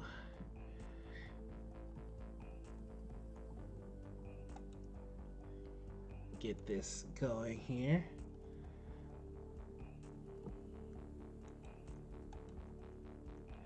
Alright, and Arno rolled just a 10. So what did I say? Ah, you little bitch. Just kidding. I don't say that. Okay. That's me. That's me, Bella, saying that. I was about to be like, yep. Hold on. Sorry, I just have to get everything ready for this here. No, you're fine. For this here. In the meantime, I'm so glad that Chad and I both have agreed no. It's a big no for us. It's a big no in general. I think Noir chose to give me something creepy because he knows how much I hate it. Like, it's so creepy. It's not scary. It's creepy and gross. You know it. There was actually a way for you to get out of this without a fight. And I thought you were actually going to do it. Is if you let the prison play out the whole life.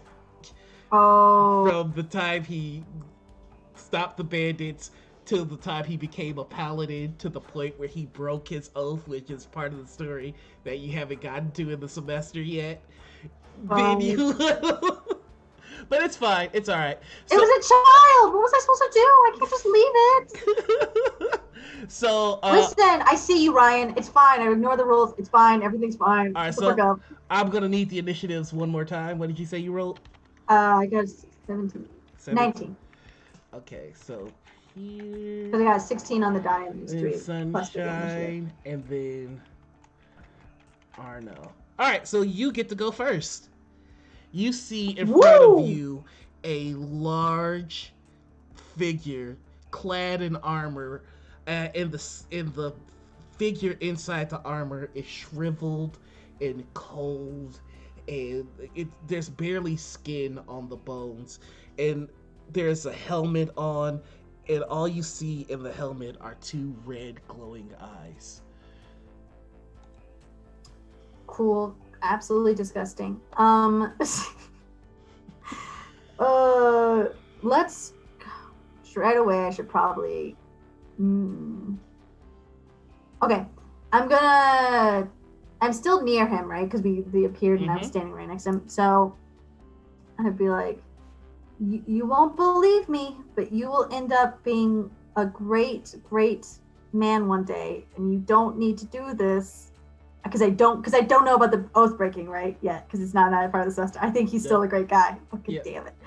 You're gonna end up a really great guy, and they're gonna spend the entirety of necromancy class talking about you. I swear to God, you could zone of truth this right now. I'm dead ass.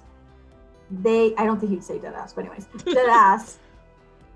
Like, you have to break out of this thing. Like, I don't know what's going on, but like, just trust me. And I touch his face and I bestow curse. Okay. I'm gonna bestow it on what spell slot should I do?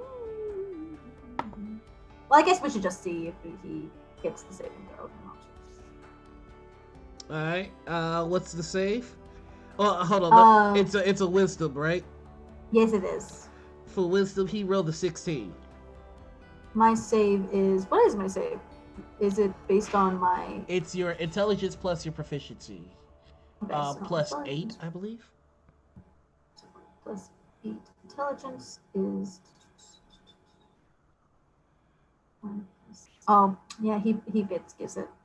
Okay, so you try the. Oh wait, no, it's proficiency plus intelligence. Yeah, plus 8. Plus 8, so it's 10 plus 8, or. No, it's 8 plus intelligence, and proficiency. Yeah, he doesn't make it. Oh, okay. So I didn't see saving throws. Using D&D Beyond sucks. I hate it here. All right, so tell me about the curse that you put on him.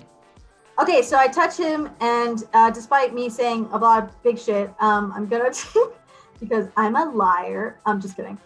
I just feel like, just in cases, I'm gonna cast it. She has it pretty high. Just have it last longer. I'll do level 5 bestow curse. Mm-hmm. You touch a creature, so I would like him to be able to fail at wisdom saving throws. Okay, so he gets disadvantage on wisdom saving right. throws. You have disadvantage, and then you also have disadvantage on attack rolls against me. And they must make a wisdom saving throw at the start of each turn. If it fails, it wastes its action that turn doing nothing.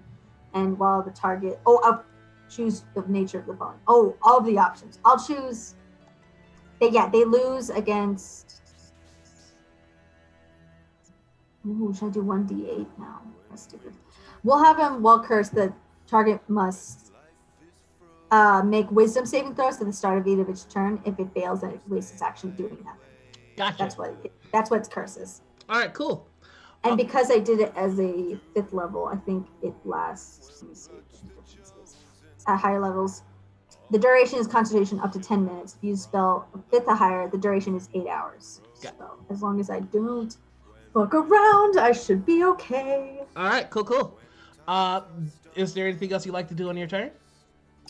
I'll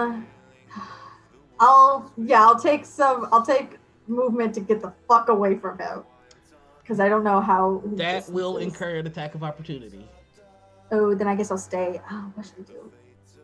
I don't really have a lot of bonus actions, I don't think. So, yeah, I think that'll be it. Okay. I hate it here. So, you do that, and you see Sonny go, Peter!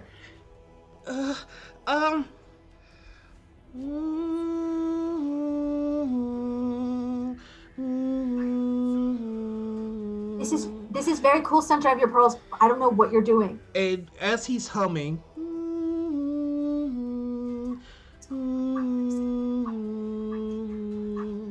you see a light start to surround him.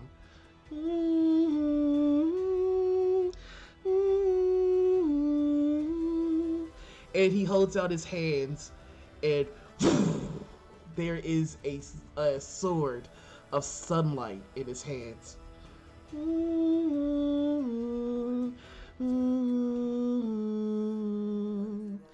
And you can see that his entire body is shaking, and you can tell there is a speed and a grace to him that he did not have before. He's harnessing the weave in a way that you haven't seen before, and there's something about his humming that it's drawing you in. You're watching it, and you're like, there's something in your soul that you feel, and you can see that the knight in front of you starts to look at Sonny,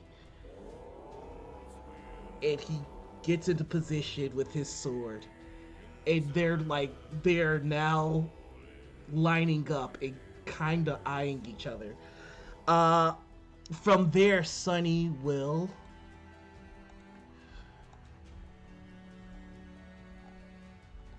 worry, Peter. I'm gonna help you.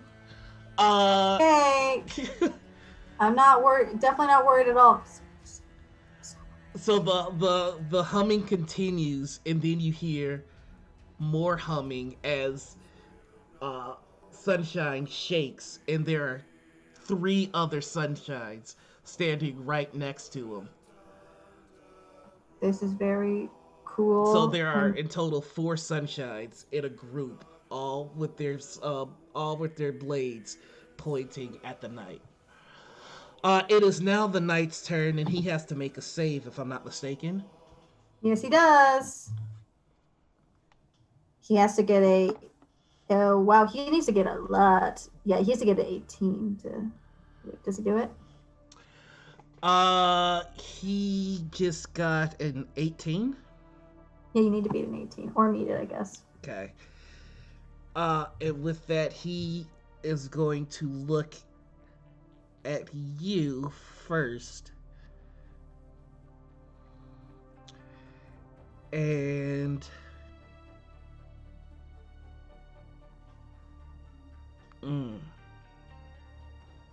yeah, he's got to get this off of him, and he knows that, so he's gonna swing at you.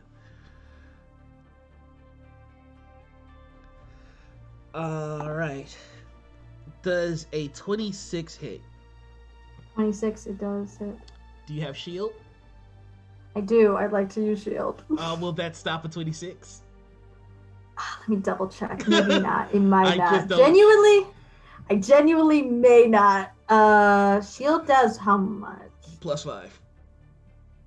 And it's 26? Mm-hmm. No, I won't do it anyways. Right. I'll take it. So that first one hits.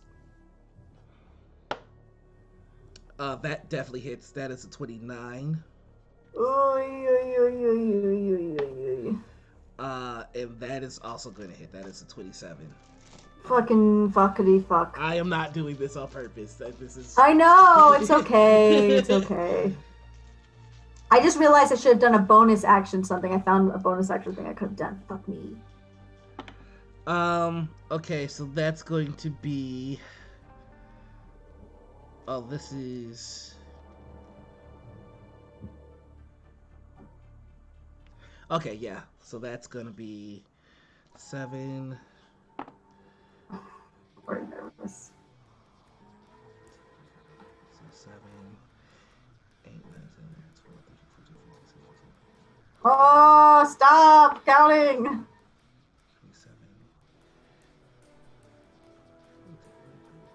32 damage. As he just and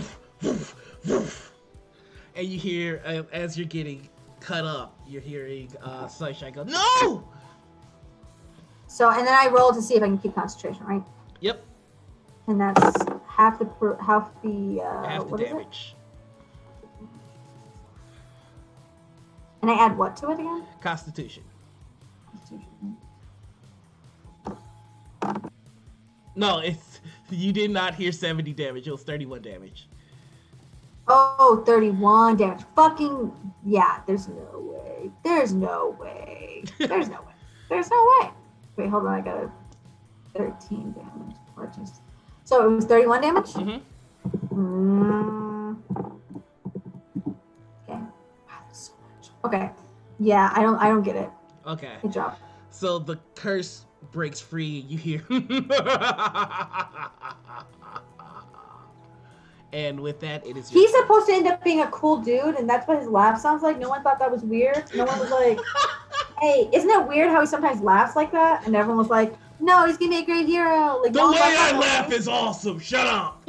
No, it's really evil. It's awesome, but it's also evil. Like it's evil. You and I both know it's evil, right? You and I, we're still close to each other. Yeah. You and I both know it's evil. You and I, don't do this. You and I know it's evil. It's evil. Yeah, I'm evil. Yeah, but that's why I'm implying. Like Yeah. you. Well, I mean, shut up, and it's your turn. Great.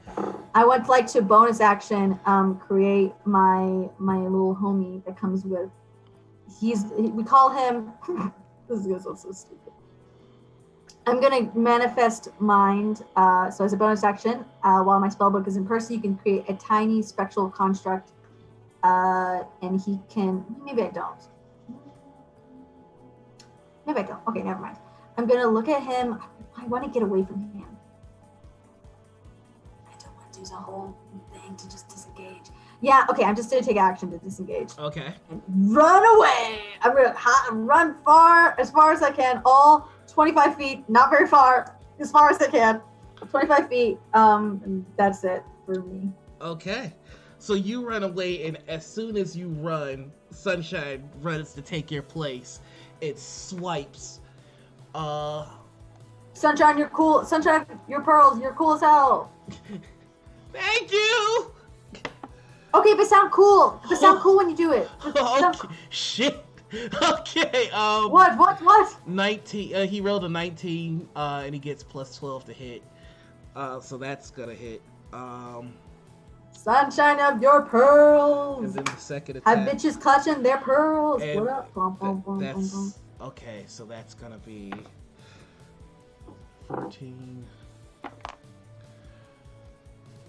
15. I just saw the College of the Acapella Bard. So Jesus. back. Okay.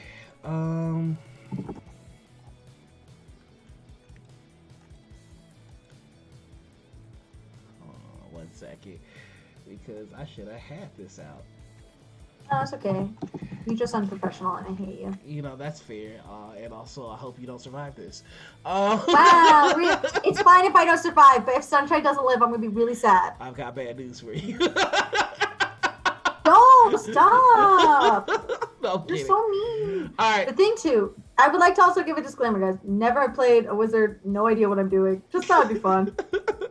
So what you see is 4 Sunshine of your pearls run up and all in unison strike up with their sword that's basically made of sunlight, strike up with it and strike back down with it.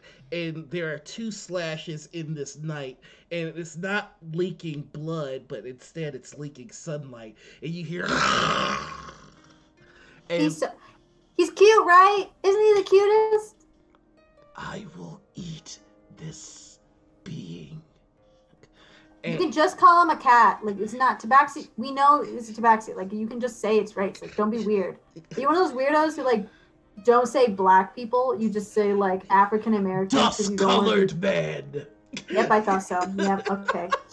He sucks so much, Sunshine. Why are we supposed to admire him? He sucks so bad. All right, and now it is Arno's turn, and he swipes down, and his blade meets Sunshine's chest. But you see, like, as soon as the sword comes down, the version of Sunshine that the knight attacked vanishes. And then he swipes across. Oh! And it's a nat 20. I'm gonna be so fucking mad. I'm gonna be so fucking This game is gonna be so fast if you fucking kill us. I'm gonna be so fucking mad at this. Fuck! So he swipes across, and the blade is at Sunshine's neck, and it cleaves the head clean off, and then that version of Sunshine vanishes as well. Thank God. He gets one more attack. Comes down. Hits.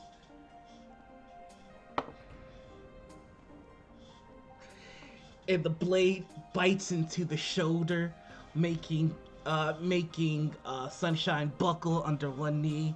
And then you see the knight saw biting deeper into Sunshine's shoulder, and you hear, "Ah! Got you that time." Hey, hey, Albert, really quick thing. Really quick. You and I, you're a fuck. To let you know, and I fucking hate you. Okay, so Sunshine's gonna take some damage there.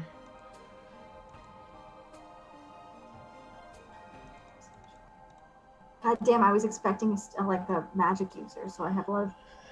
Fucking get rid of magic, magic dispelling, counter spelling. Fucking All it. right. Okay. All right. And concentration check. And you see the other clone of Sunshine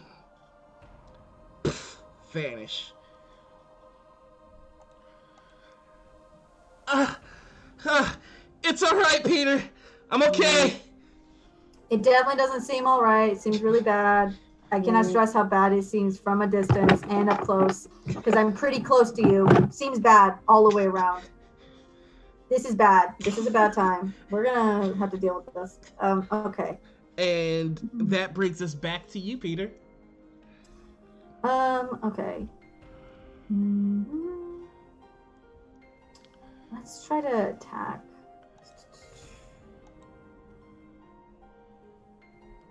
How should I do this? Okay. Let's do the strongest thing I can think of right now. Okay, I'm going to cast Finger of Death. Okay, go for it. Okay, I'm gonna look at this homie. You have to make a Constitution saving throw. Okay. You have to beat my DC. Obviously, is 18. All right. So go ahead and describe what this looks like. Okay, so I think you know Peter's having a bad time. He just saw his cat friend get hurt, and he's not a big on violence. He's a reader, not a fighter, you know. But in these moments, despite knowing nothing, learning nothing in necromancy in his actual class, he did study by himself. And he goes, and this is why this class is fucking bullshit. And then I like shoot it. And with that, your finger is surrounded by sickly green crackling necrotic energy, and it shoots a deadly ray directly into the chest of this knight, who doesn't dodge. It just hits him square in the chest, and you can see the crackling green energy surround his body, and you hear him go, "Ugh! Ugh." Oh, is he whatever to necromancy? He totally Yes, is. he is immune to necrotic energy. Well, fuck me. Okay, well, it happens. Man, that works out, I guess, because he's necromancy. I just can't believe no one saw it coming that he'd be evil. You know what I mean, Sunshine? I'm having this casual conversation. Oh, I'm sorry. Do you want us to take? Do you want us to take you seriously? I'm so sorry. Do you I'm want us to take a you seriously? little busy right It's just now. wild to me. I'm standing far away. It's just wild to me that this guy is just fully. You know, it's just weird. Anyways, yep, that's my turn. I'll use my movement to get farther. I guess. Okay. I guess I'll move. So then I'm like if he's there, this is sunshine of your pearls. I'll stand a little bit closer, but only so that I could be in range of stuff, not so that I just want to be in range. I don't really. No, actually, I'll just stay where I am. Okay. Yeah. All right, and that's gonna bring us to Sunshine's turn. Yeah, sunshine. Sunshine is going to uh mm, Sunshine is going to Now I really wish I chose a barbarian. you see Sunshine cut an X into the sky, and it looks as though he's cutting into the fabric of reality itself, and there is a like almost a portal, and Sunshine quickly jumps into it, and next to you you hear and Sunshine lands right next to you. You gotta find the door. We should find the door. Okay, I guess I'll find the problem is I don't want to find the door, then let him out. Do you feel me? I'm a little nervous about letting this guy out. He's gonna kill us. 100% hear you. Okay, let's try to find it. Can I do an arcana check to see if I think anything, because it is like very mythically. It's very magical. It seems almost mirage-like, right? Yeah, it seems like you were just. It looks like you're in the middle of the Coliseum. But does it seem like, remember when I tried to grab the guy and he kind of like fizzled out? Is there kind of like that weird like shimmer of, you can tell it's not real? I will let or does you it make, seem hyper realistic? I will let you make an intelligence check. Okay, great. I'm so glad. 12 was. What is my add to the bum? Okay. 17. With a 17, you know that everything around you is real. And from your studies, you're able to gather that you are in a pocket dimension. What you Oh, saw, fuck me. what you saw before were illusions meant to placate and keep a restless spirit busy and distracted until it could serve whatever purpose that the school needed it for. Kind of fucked up, but yeah, I hear it. Okay. This enigma person who like is keeping the school going is kind of fucked up. He's kind of an asshole. He's keeping this evil villain. Also, he didn't realize that this guy was evil. This guy's so evil. Anyways, so you know in Hunger Games, you know in Hunger Games, there's that talk about when they look at the like the shield. There's like a little glimmer of weakness. Do I see a glimmer of weakness? Can I take into I will let you take a perception check on your turn. Fuck me. Okay. Right now, so, it is the whose knight's turn is turn. it? Fuck me. Great. Yep. Good. And you are both now at a distance. Oh no. So you see the knight stab his sword into the ground, and his hand opens like this, and you see just flicks of flames until there is an orb of fire, and he lifts his hands up, and the orb lifts higher and higher into the sky, and then he points it at you and Sunshine, and the orb comes crashing down like an asteroid from the sky. I am going to need both you and Sunshine to make me dexterity saves. Okay, I'll do dexterity. Ooh, I do not make it. There's no way. I got 7 plus dexterity. Oh shit! Yeah, I got a 10. You see Sunshine go, no! And he just is out of the way, but this orb of fire comes crashing down on you. No, it doesn't. Counterspell. Like, so as the orb comes towards you, Peter, you point your finger and you look at it, and it's almost as if you create a vacuum inside the tip of this finger, and the orb gets absorbed into your hand, and for a second the lines in your hand glow a bright orange, and you feel the flames, and then snuff it out. Okay, I will put it as a. Should I make it? No, I'll make it high because I want to get out as quickly as possible. There's a casting spell for that. Okay, let's do. So, what level do I want to do this? This is the fun part of welcome to D&D, where we do a lot of math and we try to figure out spellcasting the DC equals 10 plus the spells. Okay, so I'll do a 6th level counterspell. Actually, I'll do it. Yeah. You just a regular counterspell gets rid of it. Really? Okay, Yeah. cool. Fuck you, man. Fuck you. I think he does something cool, and when he points, I go like point it back like a really big asshole. I can point. Wow, it's crazy, Albert. It's almost as if both of us can point. We have fingers, and I realize that there's taxi here, and I go, not that the fingers are important. Fingers aren't important. It doesn't make. My name is Arno, not Albert. I'm sorry. Your name was Eleanor. Eleanor was it? Arno. Arsenal. Arno. Arsenal's a good. I'm going to kill you. Abinish? That's why. I'm sorry, killing me wasn't a part of your story, so we can't be doing that. That's the big takeaway. And with that, it's your turn. Great, thank you so much. I think you had a really beautiful speech. What you said earlier, I think what you said was really cool. That was really interesting. I really don't know about it. You know, I feel like you should pitch it a little bit better. I would like to. Should I do this? Me whispering, should I do it? It might be a waste. Okay, we'll do it anyways.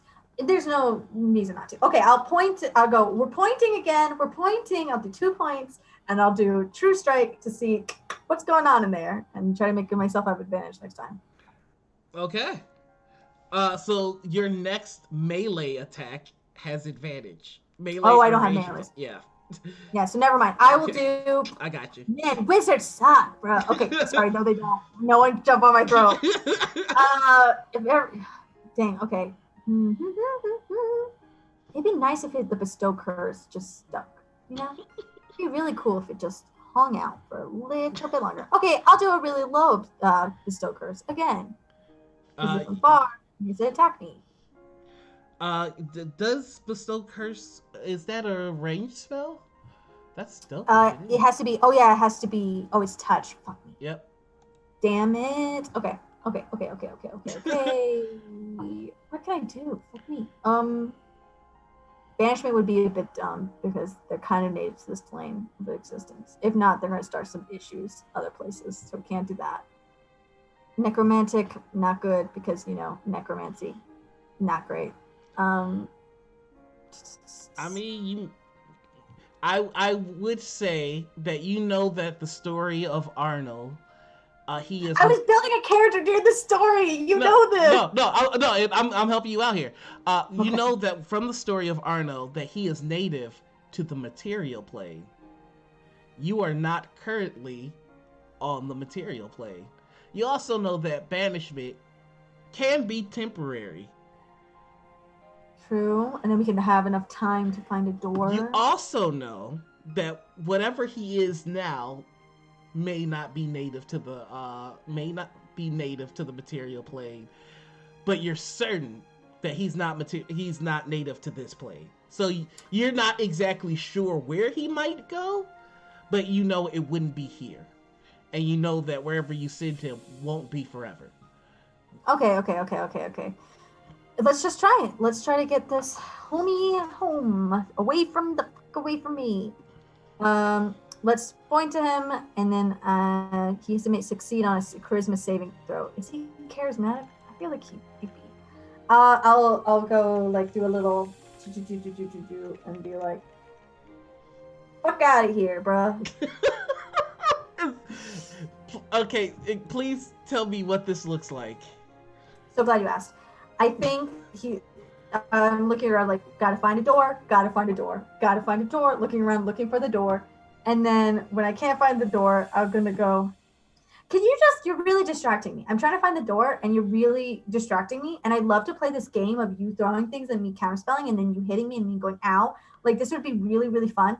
But I need you to just leave really quick. I just need you to go away really quick. And then I go, whoo, and the light comes out of my hand and you're like, all right, outie. So the way that Peter casts banishment is to just basically shoo him away. Yeah, it extends white hands of just pushing him go. All right, so we're gonna make his charisma check. Let's see how he is. I'm so nervous. Chat, he does get a plus 10 to charisma saves.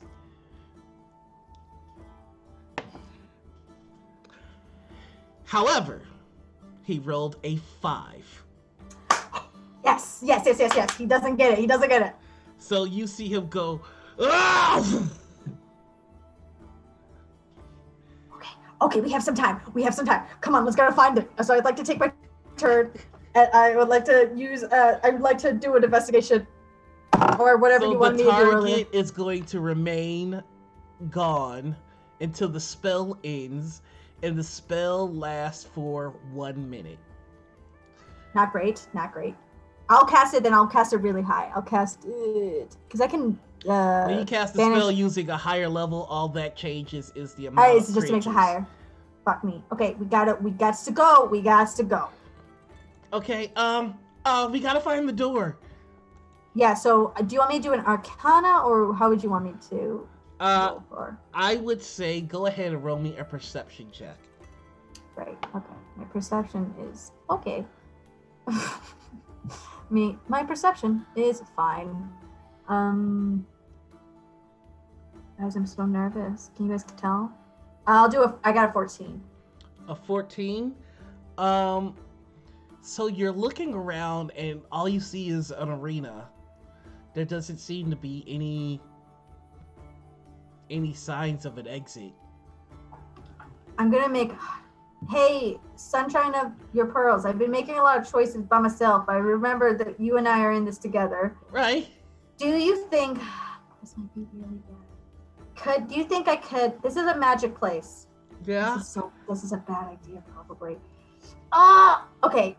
Do you think I could maybe dispel magic this place, and we could find the door? Would that be dangerous? Well, we are in a pocket dimension that's created entirely by magic. If you dispel the plane that we're in while we're in it, theoretically, you see that he starts writing stuff in the sand. There is a 35% chance that we're shunted back to our original native plane that maintains the pocket dimension, or there Very is cool. or there is a chance that we would Just say it. It's okay. Just say it. Just say it. We got like 1 minute. Come on. we Come on. would Come on. collapse Come on with it. within the destroyed plane. Cool. Do you think I should take that chance? What are your thoughts? I can't think of another way out, and we're running out of time. That's what I'm saying. All right. Let's dispel. Okay, so I am going to roll a D100. I'm so F's in the chat, everyone. It was nice knowing all of you. It was nice to know. You have a 35% chance of being shunted back into the material plane. I like those odds. Those odds are great. Those odds are really good. Actually, do we even have? We don't have any transportation spells, right? I mean, Sunshine is trying to figure out what spells he has, and there's nothing that he can think of. Well, How far does Misty Step go? It doesn't go far enough. it doesn't go to a different plane. Yeah, that's what I thought. Dang, and I did. I could have maybe done something, but I can't. So you gonna do it? Let me see. Let me check one more time so I don't fuck us both. Okay, we're running out of time. I get that really quick. Hold on. All right. Oh man. You can up to it and interest that you can see within transport. Okay. Yeah. I just gotta do it. There's no other thing to do. There's nothing to do. I haven't prepared anything that could do it. Yep, it's gotta spell. All right, let's do it. Oh wait, could we banish ourselves? You could try.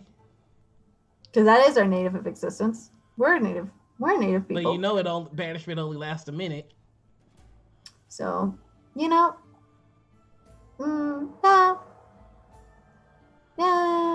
By that time, maybe we could figure something out. Dang. What do you think? What do you think? Sunshine of your pearls. What do you think? I am freaking out, man. Okay. Never mind. This is hard. I'm actually gonna roll right now. Okay, so you know what will happen. You'll show it on your face. You know you will. Okay. Target remains there until the spell ends. Please don't look at the screen for a hot second. Okay, I won't. Oh, I'll help cover it. Okay. Chat, let me know if you can see it. If the spell ends before 1 minute.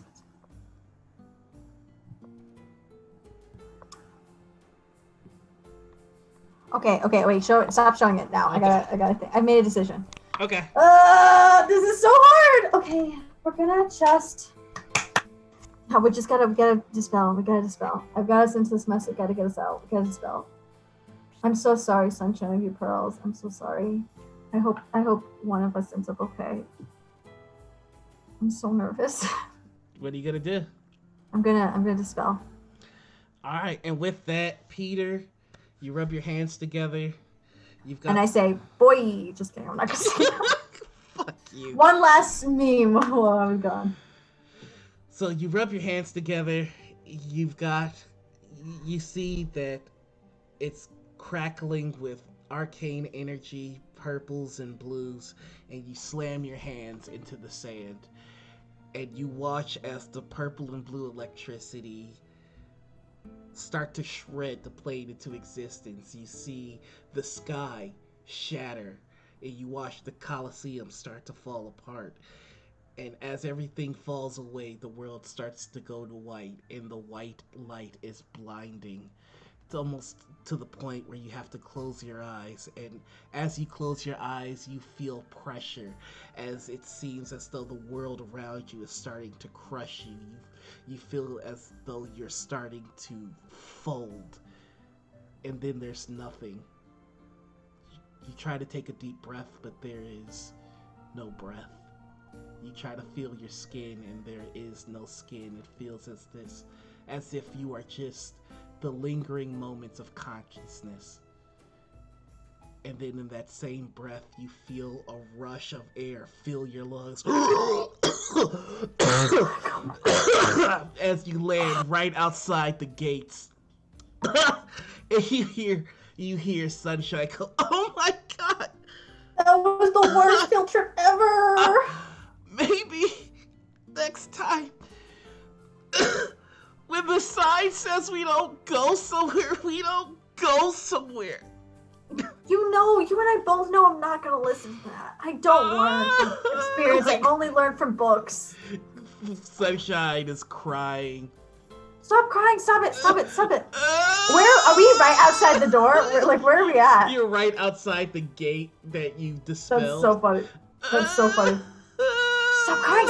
Shh. We're still sneaking. Stop it! Okay. We gotta get together. Okay. I cover his mouth. Sunshine of your pearls. Come on.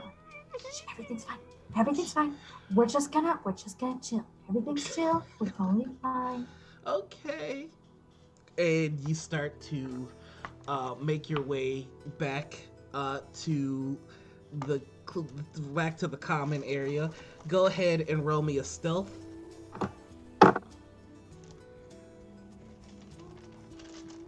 This whole time I've been wondering if his stealth is good. I'm like, is Sunshine of your Pearls stealth good? Maybe not. I have advantage. Haha! You are no longer invisible.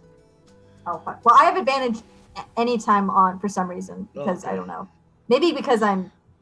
Oh, no, wait, that's only in stony areas. Never mind. Okay, so I got 15. Okay. You got 15. Let's see. Sunshine. Oh, Sunshine. Got 14.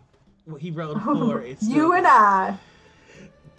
So you're able to sneak back into the common area just fine. And you sneak back into your necromancy class because it's just about that time. And you see the teacher come in a little frazzled. All right, students. A strange occurrence has happened. Your final exam is missing. So... I look at Sunshine. Sunshine looks at you. So... Congratulations. You get to continue forth in your time here at the Barbasol Arcanium without having to endure the final exam. I would advise you all to continue reading the story of Saint Arnaud. There's lessons to be learned. Unfortunately, the most potent lesson still awaits most of you. And that is where we will end the one shot of Peter.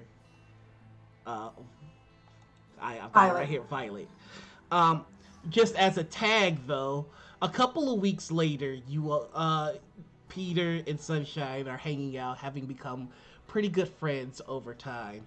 Our shared trauma makes us close. And in the cafeteria where you're both eating, you see students running, going, "Everybody get out! Run!"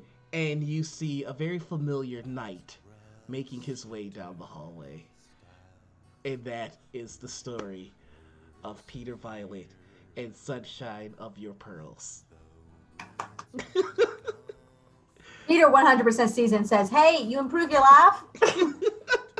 By the way, thank you very much for providing the name of your ally. Look behind you.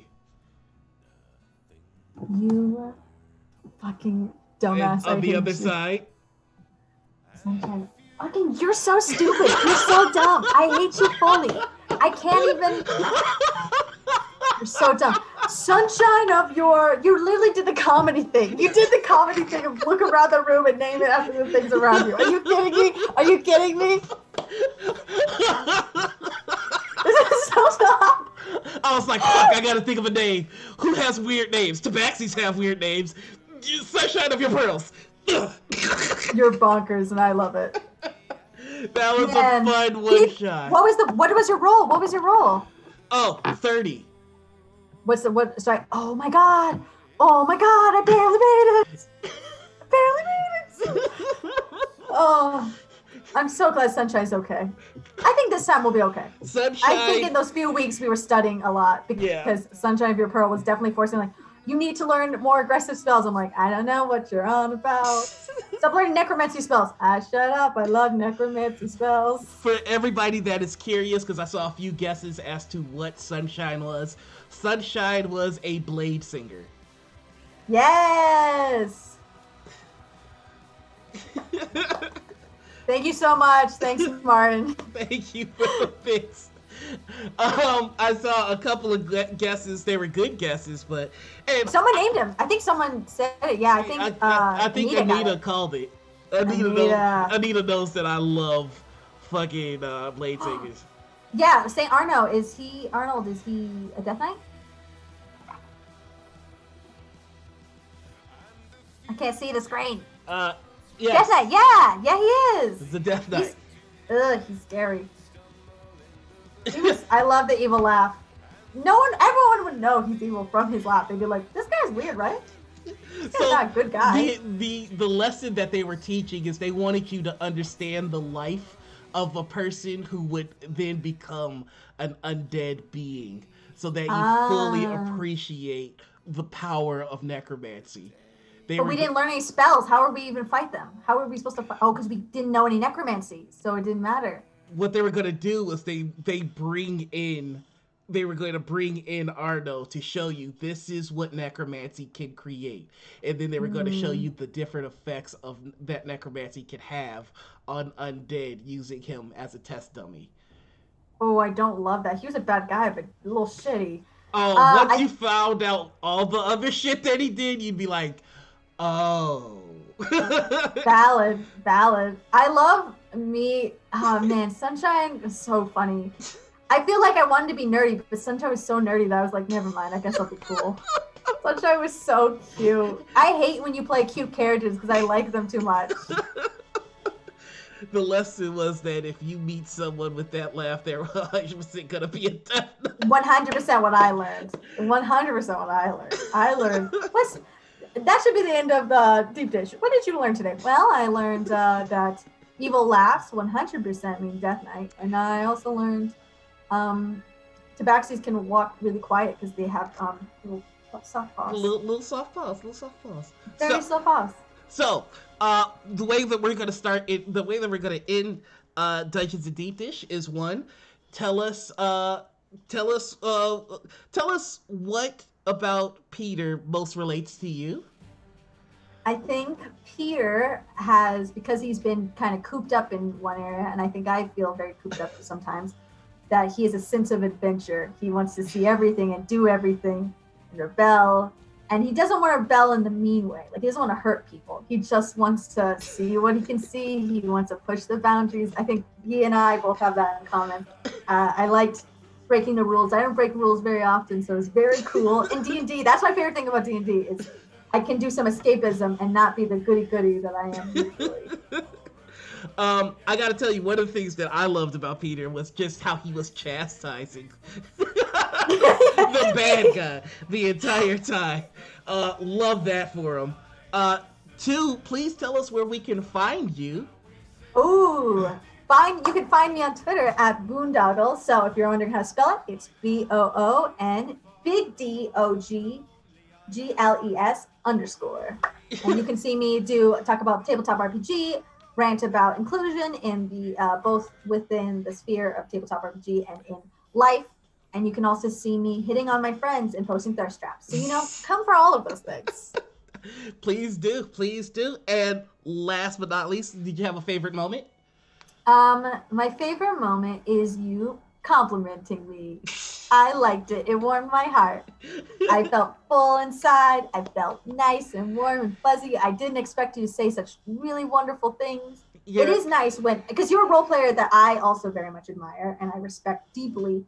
And so for me, when you say like, oh, she's such a great role player, it first of all made me feel warm and fuzzy, but put on the pressure. I was like, God damn it. I mean, you absolutely delivered. One of my favorite moments was and I didn't see it coming, and I totally should have, was when the Death Knight sent the Hellfire Orb at you, and that cool-ass counterspell. That was... That spell's so good. That was money. That was fucking money. So I love that. I'm gonna do my sign off now. Hello, everybody. This was the premiere episode of Dungeons and Deepdish, and I personally don't think it could have gone any better. What a fantastic guest to launch this off. We're gonna be doing this every Sunday. If you're interested in joining, I will put up the guest list again. Please update your dates that you're available. I'm sorry, I've got you on a full ass screen right now. I'm dancing. Dancing. This is my slightly sexy in-screen dance. Guys, come Sunday. I won't be here, but Noir will, and that's the fun. That's the fun. But we're gonna be doing this every Sunday. I will be announcing guests on Wednesdays just to lock down to make sure that the guests that we have for the show is able to do it, because I've had some last second scheduling issues, and I want to make sure that we avoid that. Also, you can find me tomorrow on Lessons in Deep Magic on Kobo Press. On Tuesdays, you can find me over on LFM Network for Degrees of Madness. That's going to be a good time. Wednesdays, I will be over on Last HP Hero for Curse of Strahd. Thursdays I have Secrets of the Inglewood Academy, which is set in the Second City universe. Friday, you can find me on Chromatic Chimera with Bloody Portrait. Saturday morning, you can find me over on Critical Misses with Morning Ritual. And Sunday, you'll find me right back here. So, thank you very much for coming and checking out the first episode. Here's to many more. Thank you very much, Bella, for joining us. Like I said, you're fantastic, and I fucking hate your guts. Get the shit off my goddamn channel. I'm so sick of your shit. I can't believe you're the first motherfucker that I had on this goddamn channel. You can only get me. I'm the best you can ever. You don't even know. All you had to do was not go in the fucking dungeon that said, hey, don't go into the fucking dungeon. But now you have to go. You know what? Guess what? Sunshine is dead because I said so. I can kill anybody I want. Guess what? And that's going to be the end of the episode, everybody. I love you motherfuckers. Bye. Bye, guys.